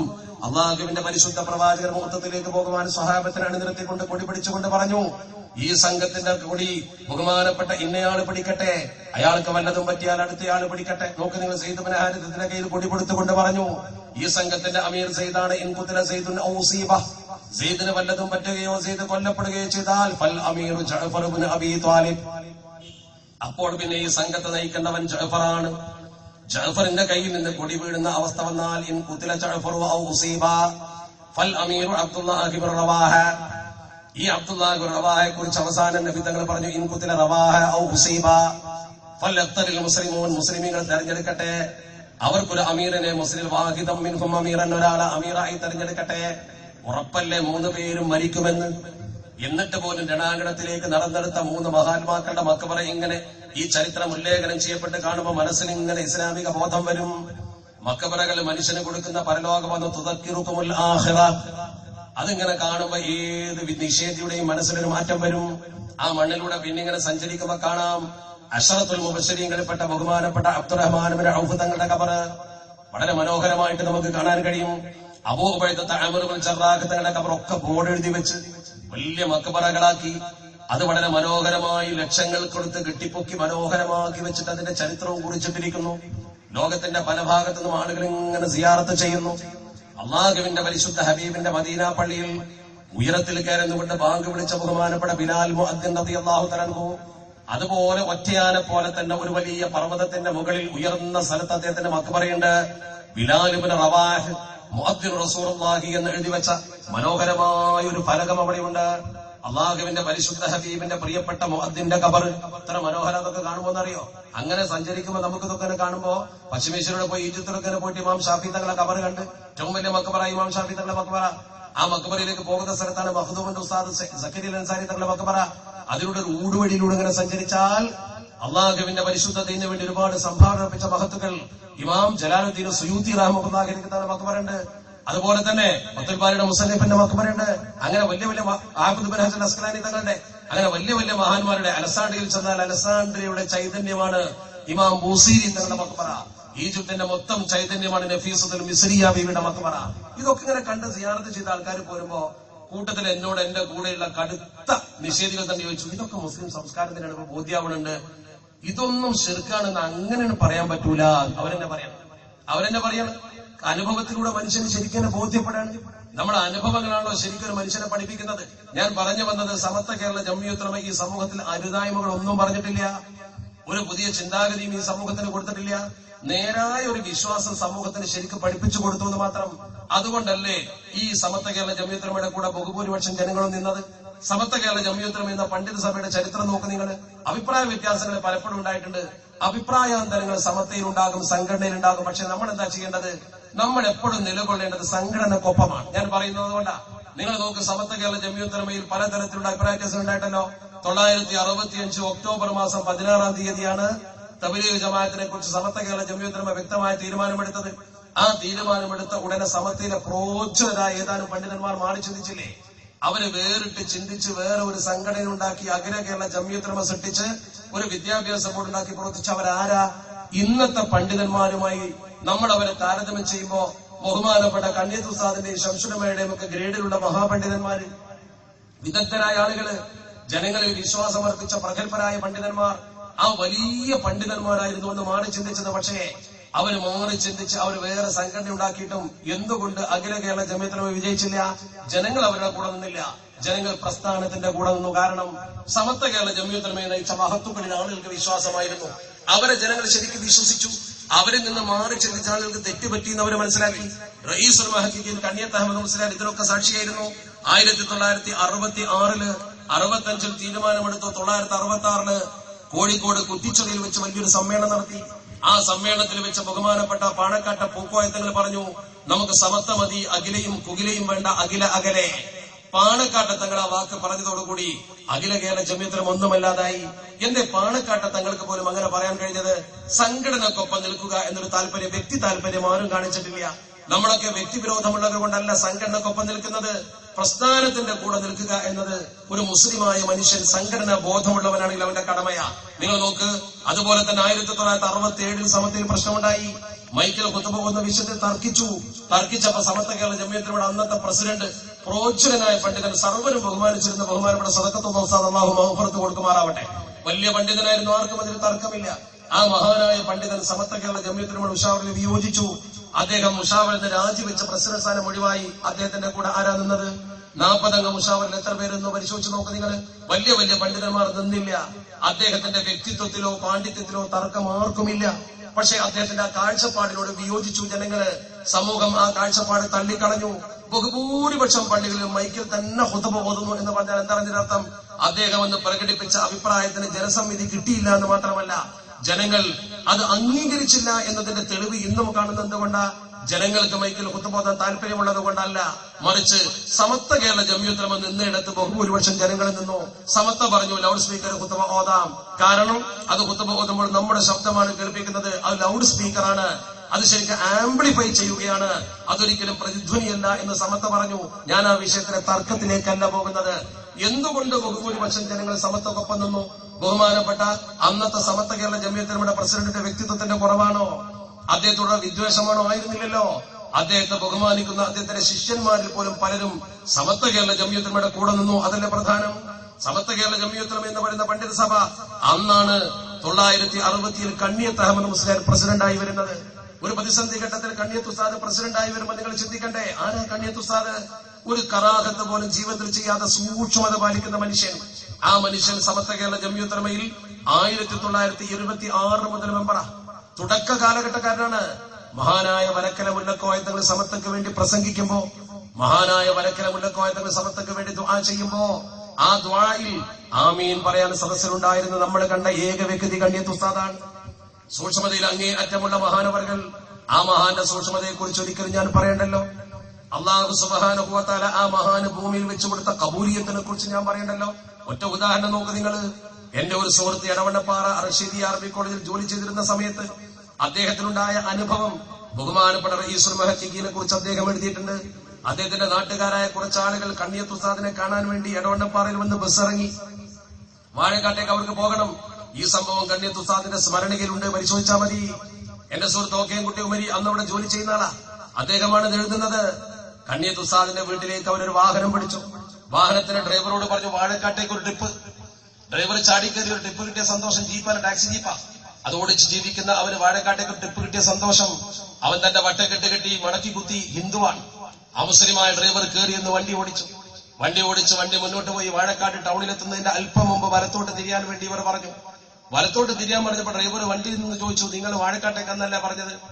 അപ്പോഴവര് പറഞ്ഞു, വാഴക്കാട്ടേക്ക് എളുപ്പത്തിന് പറഞ്ഞേ ഉള്ളൂ, ഞങ്ങൾ കണ്ണിയത്ത് ഉസ്താദിന്റെ വീട്ടിലേക്കാ. ഇയാൾ അമുസ്ലിമായതുകൊണ്ട് ഇയാൾക്ക് കണ്ണിയത്ത് ഉസ്താദ് എന്നും അറിയില്ല, അതുകൊണ്ട് വാഴക്കാട് എന്ന് പറഞ്ഞതാണ് അവര്. കണ്ണിയത്ത് ഉസ്താദിന്റെ വീട്ടിലേക്കാണെന്ന് പറഞ്ഞതോടുകൂടി ആ റോട്ടിലേക്ക് വണ്ടി തിരിച്ച ഉടനെ ഡ്രൈവർ പറഞ്ഞു, 1 മിനിറ്റ്. ഈ അനുഭവം ശരിക്കും അവിടെ എഴുതുകയാണ് അദ്ദേഹം. ഇന്നും നിങ്ങൾക്ക് സ്മരണയിൽ വായിക്കാൻ പറ്റും, ചിന്തിക്കണം. 1 മിനിറ്റ് എന്ന് പറഞ്ഞ ഡ്രൈവർ വണ്ടി സൈഡാക്കി ഡ്രൈവർ ഇറങ്ങിയിട്ട് ആദ്യം അവനവന്റെ മടക്കി കുത്തഴിച്ചു. പിന്നെ അവന്റെ തലയിലെ വട്ടക്കെട്ട് അഴിച്ചിട്ട് അത് ഡാഷ് ബോക്സിന്റെ ഉള്ളിൽ വെച്ചു. പിന്നെ അവന്റെ കൈയൊക്കെ നേരെയാക്കി നല്ലൊരു മനുഷ്യനായിട്ട് പിന്നെ വേറൊരു ഡ്രൈവറാ. അവന്റെ മുഖത്ത് തന്നെ ഒരു ഭാവമാറ്റം. ഇവന്റെ കണ്ണിയത്ത് കാണുന്നില്ല, കണ്ണിയത്തിനെ കാണാൻ അവന് പോകുന്നില്ല. ഇനിയും 1 കിലോമീറ്ററോളം ഉണ്ട് കണ്ണിയത്തിന്റെ വീട്ടിലേക്ക്. 1 കിലോമീറ്റർ മുമ്പ് തന്നെ ഇവനെങ്ങനെ ഇഹ്റാം കിട്ടുമ്പോൾ എത്ര സജ്ജനായി നിൽക്കുന്ന എന്തിനാ? കണ്ണിയത്ത് ഉസ്താദ് എന്ന പേര് കേട്ടപ്പോൾ ആ വീട്ടിലേക്കാണ് പോകുന്നത് എന്നുള്ള ആ ഒരു ബഹുമാനത്തിന്റെ മേൽ 1 കിലോമീറ്റർ ഇപ്പുറത്തും തന്നെ മടക്കി കുത്തഴിച്ചിടുന്ന ഒരു ഡ്രൈവർ ഹിന്ദു. അതാണ് അള്ളാഹുവിന്റെ പരിശുദ്ധ തിരുദൂതർ പറഞ്ഞത്, സുമ്മ യൂദഉ ലഹുൽ ഖബൂലു ഫിൽ അർദ് എന്ന നീണ്ടൊരു ഹദീസിന്റെ അവസാനം അള്ളാഹു ഭൂമിയിൽ ഒരു കബൂലിയത്ത് വെച്ചു കൊടുക്കും എന്ന് അഷ്റഫുൽ ഖൽഖ് മുഹമ്മദ് മുസ്തഫ സ്വല്ലല്ലാഹു അലൈഹി വസല്ലം. ഭൂമിയിൽ എന്നാണ് പറഞ്ഞത്, കബൂലിയത്ത് ഭൂമിയില എന്ന് പറഞ്ഞാൽ ഭൂമിയിൽ ജീവിക്കുന്ന സകല ജന്തുജാലങ്ങളും ബഹുമാനിക്കുന്ന അർത്ഥം. മൻ ഖാഫല്ലാഹ ഖാഫഹു കുല്ലു ഷൈ. സിലത്ത് ബിൻ അസ്യം റളിയല്ലാഹു തആല നിസ്കരിക്കുമ്പോൾ സിംഹമാണ് കാവൽ നിന്ന് പ്രൊട്ടക്ഷൻ കൊടുത്തത്. താരീഖിന്റെ കിതാബിന് മനോഹരമായിട്ടുണ്ട്. കൂടെയുള്ള സുഹൃത്ത് മരത്തിന്റെ മുകളിൽ കയറി പേടിച്ചിട്ട് നോക്കി നിന്ന സംഭവം. സിംഹം ഇദ്ദേഹത്തെ സുജൂദ് ചെയ്യുമ്പോൾ കടിച്ചു പൊളിക്കുമെന്ന് കരുതി നിസ്കാരം കഴിഞ്ഞപ്പോൾ സിംഹം അതിന്റെ വഴിക്ക് പോയ സംഭവം താബീങ്ങളുടെ ചരിത്രത്തിൽ മനോഹരമായി രേഖപ്പെടുത്തിയിട്ടുണ്ട്. പ്രകൃതി പോലും ബഹുമാനിക്കും, ഈ പ്രകൃതി പോലും അംഗീകരിക്കും. ആ അമുസ്ലിമായ മനുഷ്യൻ കണ്ണിയത്തിനെ ബഹുമാനിച്ചത് പടച്ചറപ്പ് വെച്ചു കൊടുത്ത കബൂലിയത്ത. അവൻ കണ്ണിയത്തിന്റെ ശിഷ്യനായതുകൊണ്ടല്ല, അവനെ കണ്ണിയത്ത് കാണുമെന്നുള്ളത് കൊണ്ടല്ല. അങ്ങനെ അല്ലാഹു റബ്ബുൽ ഇസ്സത്ത് ഭൂമിയിൽ കബൂലിയത്ത് വെച്ചു കൊടുത്ത വലിയ മനുഷ്യൻ സമത്വ കേരള ജംഇയ്യത്ത് നമ്മുടെ പ്രസിഡന്റായി വന്നു. ആ കബൂലിയത്ത് ജനങ്ങളിലും പടച്ചറപ്പ് കൊടുത്തു. ആ വിവാദത്തിന്റെ പേരിൽ ഒരാൾ മാറി ചിന്തിച്ചില്ല. പണ്ഡിതന്മാർ ഭിന്നിച്ചപ്പോൾ സമത്വക്കൊപ്പം തന്നെ ജനങ്ങൾ നിൽക്കാൻ കാരണം കണ്ണിയത്തിനെ പോലെ മഹത്തുക്കളെ കൊണ്ട അള്ളാഹുവിന്റെ വജ് ഓർത്തുകൊണ്ട് ദീനു വേണ്ടി സംഘടിച്ച മഹത്തുക്കൾ ഉസ്സിസ അല തഖ്വ, തഖ്വയിൽ സ്ഥാപിക്കപ്പെട്ട വലിയ സംഘടന. അവിടെ ആളുകൾ വ്യക്തിപരമായ താല്പര്യത്തിന്റെ പേരിൽ എങ്ങോട്ടും ചിതറിപ്പോയിട്ടില്ല. അതാണ് നമ്മൾ ചിന്തിക്കേണ്ടത്. ആ സമത്വ കേരള ജംഇയ്യത്തുൽ ഉലമയിൽ പിൽക്കാലത്ത് 89-ലുണ്ടായ ചേരിതിരിവ് വ്യക്തിപൂജയുടെ പേരിൽ ചില ആളുകൾ പിന്നാലെ കൂടി. നമുക്കതൊരു വലിയ പാഠമല്ലേ? നമുക്കത് പഠിക്കേണ്ട വലിയ പാഠമല്ലേ? നമ്മൾ ആരോടും വിദ്വേഷവും വെറുപ്പും ഇല്ലെങ്കിലും സമത്വം ഒരു തീരുമാനമെടുത്താൽ നമ്മൾ സമത്വക്കൊപ്പം നിൽക്കലാണ് ശരി. സമത്വ കേരള ജംഇയ്യത്തുൽ ഉലമക്ക് അപ്പുറത്തേക്ക് നമുക്കൊരിക്കലും ചിന്തിക്കാൻ പാടില്ലല്ലോ. നമ്മുടെ നേതാക്കൾ എന്ത് പറയുന്നു? അതല്ലേ സംഘടനാ സ്നേഹം. മഹാനായ സയ്യിദ് ഹൈദരലി ശിഹാബ് തങ്ങൾ SSFന്റെ പ്രസിഡന്റ് ആയിരുന്നു. അദ്ദേഹം 1979 നവംബർ 6 രാജിവെച്ചു. എന്തിന്? ആ പ്രസ്ഥാനവുമായി അദ്ദേഹത്തിന് യോജിച്ചു പോകാൻ കഴിയാത്തത് കൊണ്ട്. പിന്നെ കുറച്ചു കാലം അത് മുന്നോട്ട് പോയി പിളർന്നു പോയില്ലേ? തങ്ങൾ രാജിവെച്ച പ്രസ്ഥാനം ഒന്നുമല്ലാതായില്ലേ? ഇന്ന് സമൂഹത്തിൽ എടുക്കാച്ചരക്ക് പോയായില്ലേ? ഇന്ന് വിവാദത്തിന്റെ നീർച്ചൂരിൽ അവർ പെട്ടില്ലേ? പകരം അല്ലാഹു സുബ്ഹാനഹു വ തആല സമത്വ കേരള സുന്നി വിദ്യാർത്ഥി ഫെഡറേഷൻ ഉയർത്തിക്കൊണ്ടുവന്നില്ലേ? സമർക്കന്ദിന്റെ സന്ദേശം കണ്ടവരല്ലേ നിങ്ങൾ? ഇന്ന് കേരളത്തിൽ മുഴുക്ക വേറുള്ള പ്രസ്ഥാനമായി ഇത് മാറിയില്ലേ? മറ്റേ പ്രസ്ഥാനം തങ്ങളാണ് അതിന്റെ തലപ്പത്തെങ്കിലും തങ്ങൾ പോന്നതോടുകൂടി ഇതിന്റെ കഥ കഴിഞ്ഞു. അവിടെ നമ്മളൊക്കെ തങ്ങളുടെ കൂടെ നിന്നു. പാണക്കാട് കുടുംബത്തിന്റെ കൂടെ നിന്നോ? നമ്മൾ മനസ്സിലാക്കേണ്ടത് നമ്മൾ ആരെ കൂടെ നിൽക്കണം എന്നതിന്റെ തെളിവുകളാണ്. അല്ലാഹു റബ്ബുൽ ഇസ്സത്ത് നമുക്ക് വ്യക്തമായ തെളിവുകളും രേഖകളും നമ്മുടെ മുമ്പിൽ സമർപ്പിച്ചിട്ടുണ്ടല്ലോ. ആ രേഖകൾ നമ്മൾ ആരെയും കുറ്റപ്പെടുത്തേണ്ട കാര്യമില്ല, നമ്മൾ ആരെയും ആക്ഷേപിക്കേണ്ട കാര്യമില്ല. നമ്മുടെ മഹാന്മാരുടെ മഹത്വത്തെ കുറിച്ച് പറഞ്ഞാൽ തന്നെ നമുക്ക് ഒരുപാട് കാര്യം ബോധ്യമാണ്. സമത്വ കേരള ജംഇയ്യത്തുൽ ഉലമയുടെ പണ്ഡിത സഭയിലെ മഹാന്മാരായ പണ്ഡിതന്മാരെ കുറിച്ച് ആർക്കെങ്കിലും എന്തെങ്കിലും ഒരു ആരോപണം ഉന്നയിക്കാനുണ്ടോ? അവരുടെ വൈയക്തികമായ ജീവിതത്തെ കുറിച്ച് വല്ലതും പറയാനുണ്ടോ? നോക്ക് നിങ്ങൾ ഒരു കാര്യമെങ്കിലും നിങ്ങൾ ചിന്തിച്ചു നോക്ക്. 1989 രണ്ടു ചേരികളായി മാറി. പിളർന്നുവെന്ന് പറഞ്ഞുകൂടാ, ചെറിയൊരു ചേരിയെ മാറ്റി നിർത്തപ്പെട്ടു. അതിനുശേഷം അള്ളാഹുവിന്റെ അനുഗ്രഹത്താൽ നമ്മൾ 70-ാം വാർഷികം ആഘോഷിച്ചു. അത് കഴിഞ്ഞപ്പോ 85-ാം വാർഷികം ആഘോഷിച്ചു. രണ്ടും സമത്വയുടെ വാർഷികം. ഇപ്പൊ നമ്മൾ 90-ാം വാർഷികം പ്രഖ്യാപിച്ചു. ഞാൻ ചോദിക്കട്ടെ, പിരിഞ്ഞു പോയ ആളുകളുണ്ടല്ലോ, സമത്വയുടെ വാർഷികം എന്ന പേരിൽ ഒരു വാർഷികം അവർക്ക് നടത്താൻ കഴിഞ്ഞിട്ടുണ്ടോ? അവർ സമത്വയുടെ ഒരു വാർഷികം ഇതുവരെ നടത്തിയിട്ടുണ്ടോ? കൊല്ലം എത്രയായി? 89 മുതൽ 2015 നോക്ക് നിങ്ങൾ. ഈ കാലം അത്രയുമുള്ള ചരിത്ര ചിത്രം പഠിക്കും നിങ്ങൾ. 25 കൊല്ലത്തിനിടയ്ക്ക് സമത്വയുടെ വാർഷികം നടത്തിയോ? മറ്റു ഉപസംഘടനകളുടെ വാർഷികമല്ലേ നടത്തിയത്? എന്തേ 85-ാം വാർഷികം നമ്മൾ നടത്തി? എന്തേ 90-ാം വാർഷികം നമ്മൾ പ്രഖ്യാപിച്ചു? എന്തേ 70-ാം വാർഷികം നമ്മൾ നടത്തി? ഒക്കെ സമത്വയുടെ സമ്മേളനം. പടച്ചുറപ്പ് ആ പേര് ജനങ്ങളുടെ മനസ്സിൽ സ്ഥിരപ്പതിട്ട് നേടിയ പേര്, അതൊരു വാർഷികത്തിന്റെ പേര് പ്രഖ്യാപിക്കാൻ നമുക്കേ കഴിഞ്ഞുള്ളൂ. വ്യാജമായി ആ പേര് കൊണ്ട് നടക്കുന്നവർക്ക് സമത്വയുടെ ഒരു വാർഷികം പോലും പ്രഖ്യാപിക്കാൻ കഴിഞ്ഞില്ല. ഇന്ന് വരെ കഴിയാതെ പോയത് ദൗർബല്യം കൊണ്ടോ അതോ പടച്ചുറപ്പ് തൗഫീഖ് കൊടുക്കാത്തത് കൊണ്ടോ? നമ്മളാ ചിന്തിക്കേണ്ടത്. മാത്രമല്ല, നിങ്ങൾ നോക്ക്, നമ്മുടെ മഹത്തുക്കളായ പണ്ഡിതന്മാരുടെ ജീവിത പ്രവർത്തനങ്ങൾ.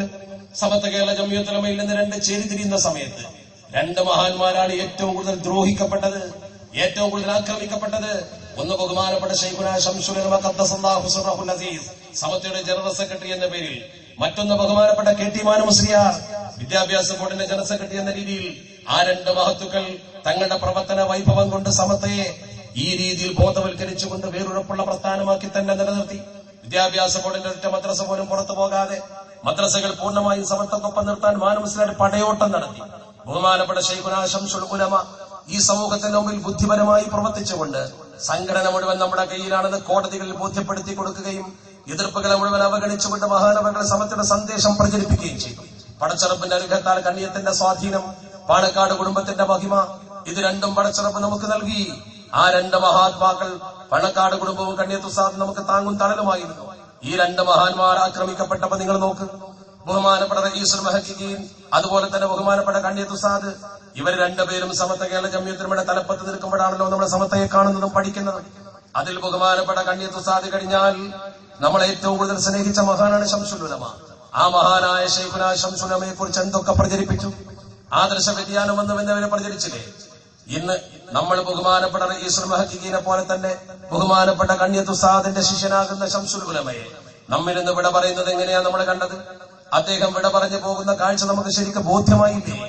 അദ്ദേഹം ഇന്ന് എവിടെയാണ് കിടക്കുന്നത്? നമ്മൾ പലപ്പോഴും പറയാറുണ്ടല്ലോ, ബഹുമാനപ്പെട്ട മുല്ലക്കോയത്തങ്ങൾ കിടക്കുന്നതിന്റെ ചാരത്ത് അദ്ദേഹം എന്തുകൊണ്ട് കിടക്കുന്നു? അത് നമുക്ക് വളരെ വ്യക്തമായൊരു മാതൃകയാണെന്ന് പഠിക്കണം നിങ്ങൾ. അവിടെ പോയി അദ്ദേഹം കിടന്നുറങ്ങുന്നത്, കെളിമ ചൊല്ലി അദ്ദേഹം മരിച്ചത്. അദ്ദേഹത്തിന്റെ മരണത്തിന്റെ മുമ്പ് ബഹുമാനപ്പെട്ടവർ മദ്രസകളിലൊക്കെ ഒരു പ്രാർത്ഥന നടത്തുന്നതിന് വേണ്ടിയുള്ള തീരുമാനമെടുപ്പിച്ചത് ഈ മൂന്ന് കാര്യങ്ങൾ.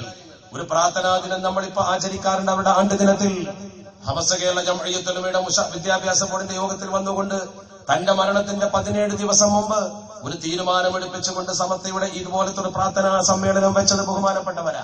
ലാ ഇലാഹ ഇല്ലല്ലാഹ് എന്ന് കലിമ ഉച്ചരിച്ചുകൊണ്ട് ആശുപത്രിയിൽ ഉറക്കെ അത് ഉച്ചരിച്ചുകൊണ്ട് മരിച്ച മഹാനവർകൾ. അതൊക്കെ നമുക്ക് ദലീലല്ലേ? നിങ്ങളോട് പറയുമ്പോൾ ഏറ്റവും കൂടുതൽ പറയാം മാനു മുസ്ലിയാരെ, ആ മഹാനുഭാവൻ വിദ്യാഭ്യാസം കൊണ്ട് തലപ്പത്തിരുന്നുകൊണ്ട് എന്തുമാത്രം ത്യാഗോജ്വലമായ പ്രവർത്തനമാണ് നടത്തിയത്. അദ്ദേഹം ആ ത്യാഗ പ്രവർത്തനം നടത്തുന്ന സന്ദർഭത്തിൽ നിങ്ങൾക്ക് ഓർമ്മയുണ്ടോ?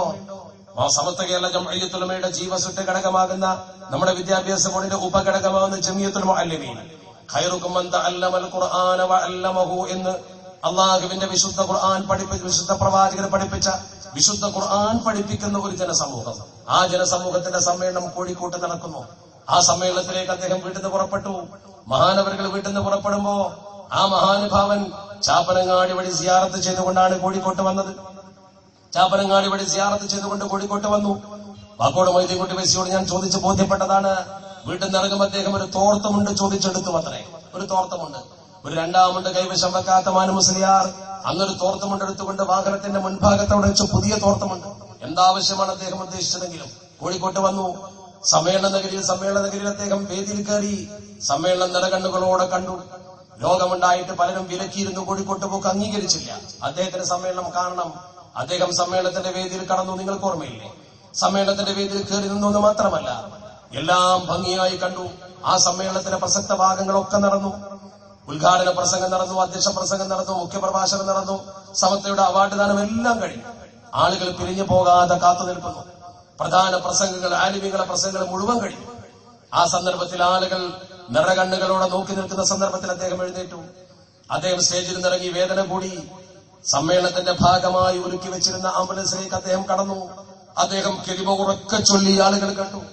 വെപ്പ് പല്ലെടുത്തു കൊടുത്തുകൊണ്ട് കെലിമ ചൊല്ലി മരിച്ച മഹാനവർകൾ ആശുപത്രിയിൽ ചെന്ന് മരണം ഡിക്ലെയർ ചെയ്തു. കോഴിക്കോട് ഓഫീസ് കൊണ്ടുവന്നു. അന്ന് സുപ്രഭാതം അവിടെ ഇല്ല. ആളുകൾ അവിടെ താമസിക്കുന്നില്ല. മയ്യത്തിൽ നിന്ന് പല്ല് തേച്ച് കൊടുക്കാൻ കയ്യിൽ ചുറ്റുവാനും മയ്യത്ത് കുളിപ്പിക്കാൻ കയ്യിൽ പൊതിവാനും ഒരു തുണിയില്ല. കഫം പുടവൊക്കെ വേണമെങ്കിൽ നിങ്ങൾ പള്ളി ആശ്രയിക്കാം. ഈ സാധനം കിട്ടണ്ടേ? അപ്പോഴാണ് കാറിന്റെ മുൻഭാഗത്ത് ഒരു തോർത്തമുണ്ട് പുതിയത്. ആ തോർത്തമുണ്ട് ആവശ്യമുണ്ടാകുമെന്ന് പറഞ്ഞ് വീട്ടിൽ നിന്ന് വാങ്ങിവെച്ചതാ. നേരത്തെ മരണം മുന്നിൽ കണ്ടതുപോലെ. ഒന്നോർക്കണം നിങ്ങൾ, അദ്ദേഹത്തിന്റെ ജനാസ ആ സമസ്തയുടെ ഓഫീസിൽ കൊണ്ടുവന്നപ്പോഴേക്കും സയ്യിദ് ഹൈദരലി ശിഹാബ് തങ്ങൾ നഗരിയിൽ വെച്ച് പ്രഖ്യാപിച്ചു, നമ്മുടെ മാനു മുസ്ലിയാർ വഫാത്തായി. അത്തിപ്പറ്റ മൊയ്തീൻകുട്ടി മുസ്ലിയാർ മനോഹരമായി തഹ്ലീൽ ചൊല്ലാൻ തുടങ്ങി. ആ തഹ്ലീലിന്റെ ശബ്ദം ഇങ്ങനെ മുഴങ്ങി. ആ തഹ്ലീലിന്റെ സാന്നിധ്യത്തിൽ ആളുകളൊക്കെ കാത്തുനിന്നു. ഒരു നിമിഷം നിങ്ങൾ ഓർത്തു നോക്ക്.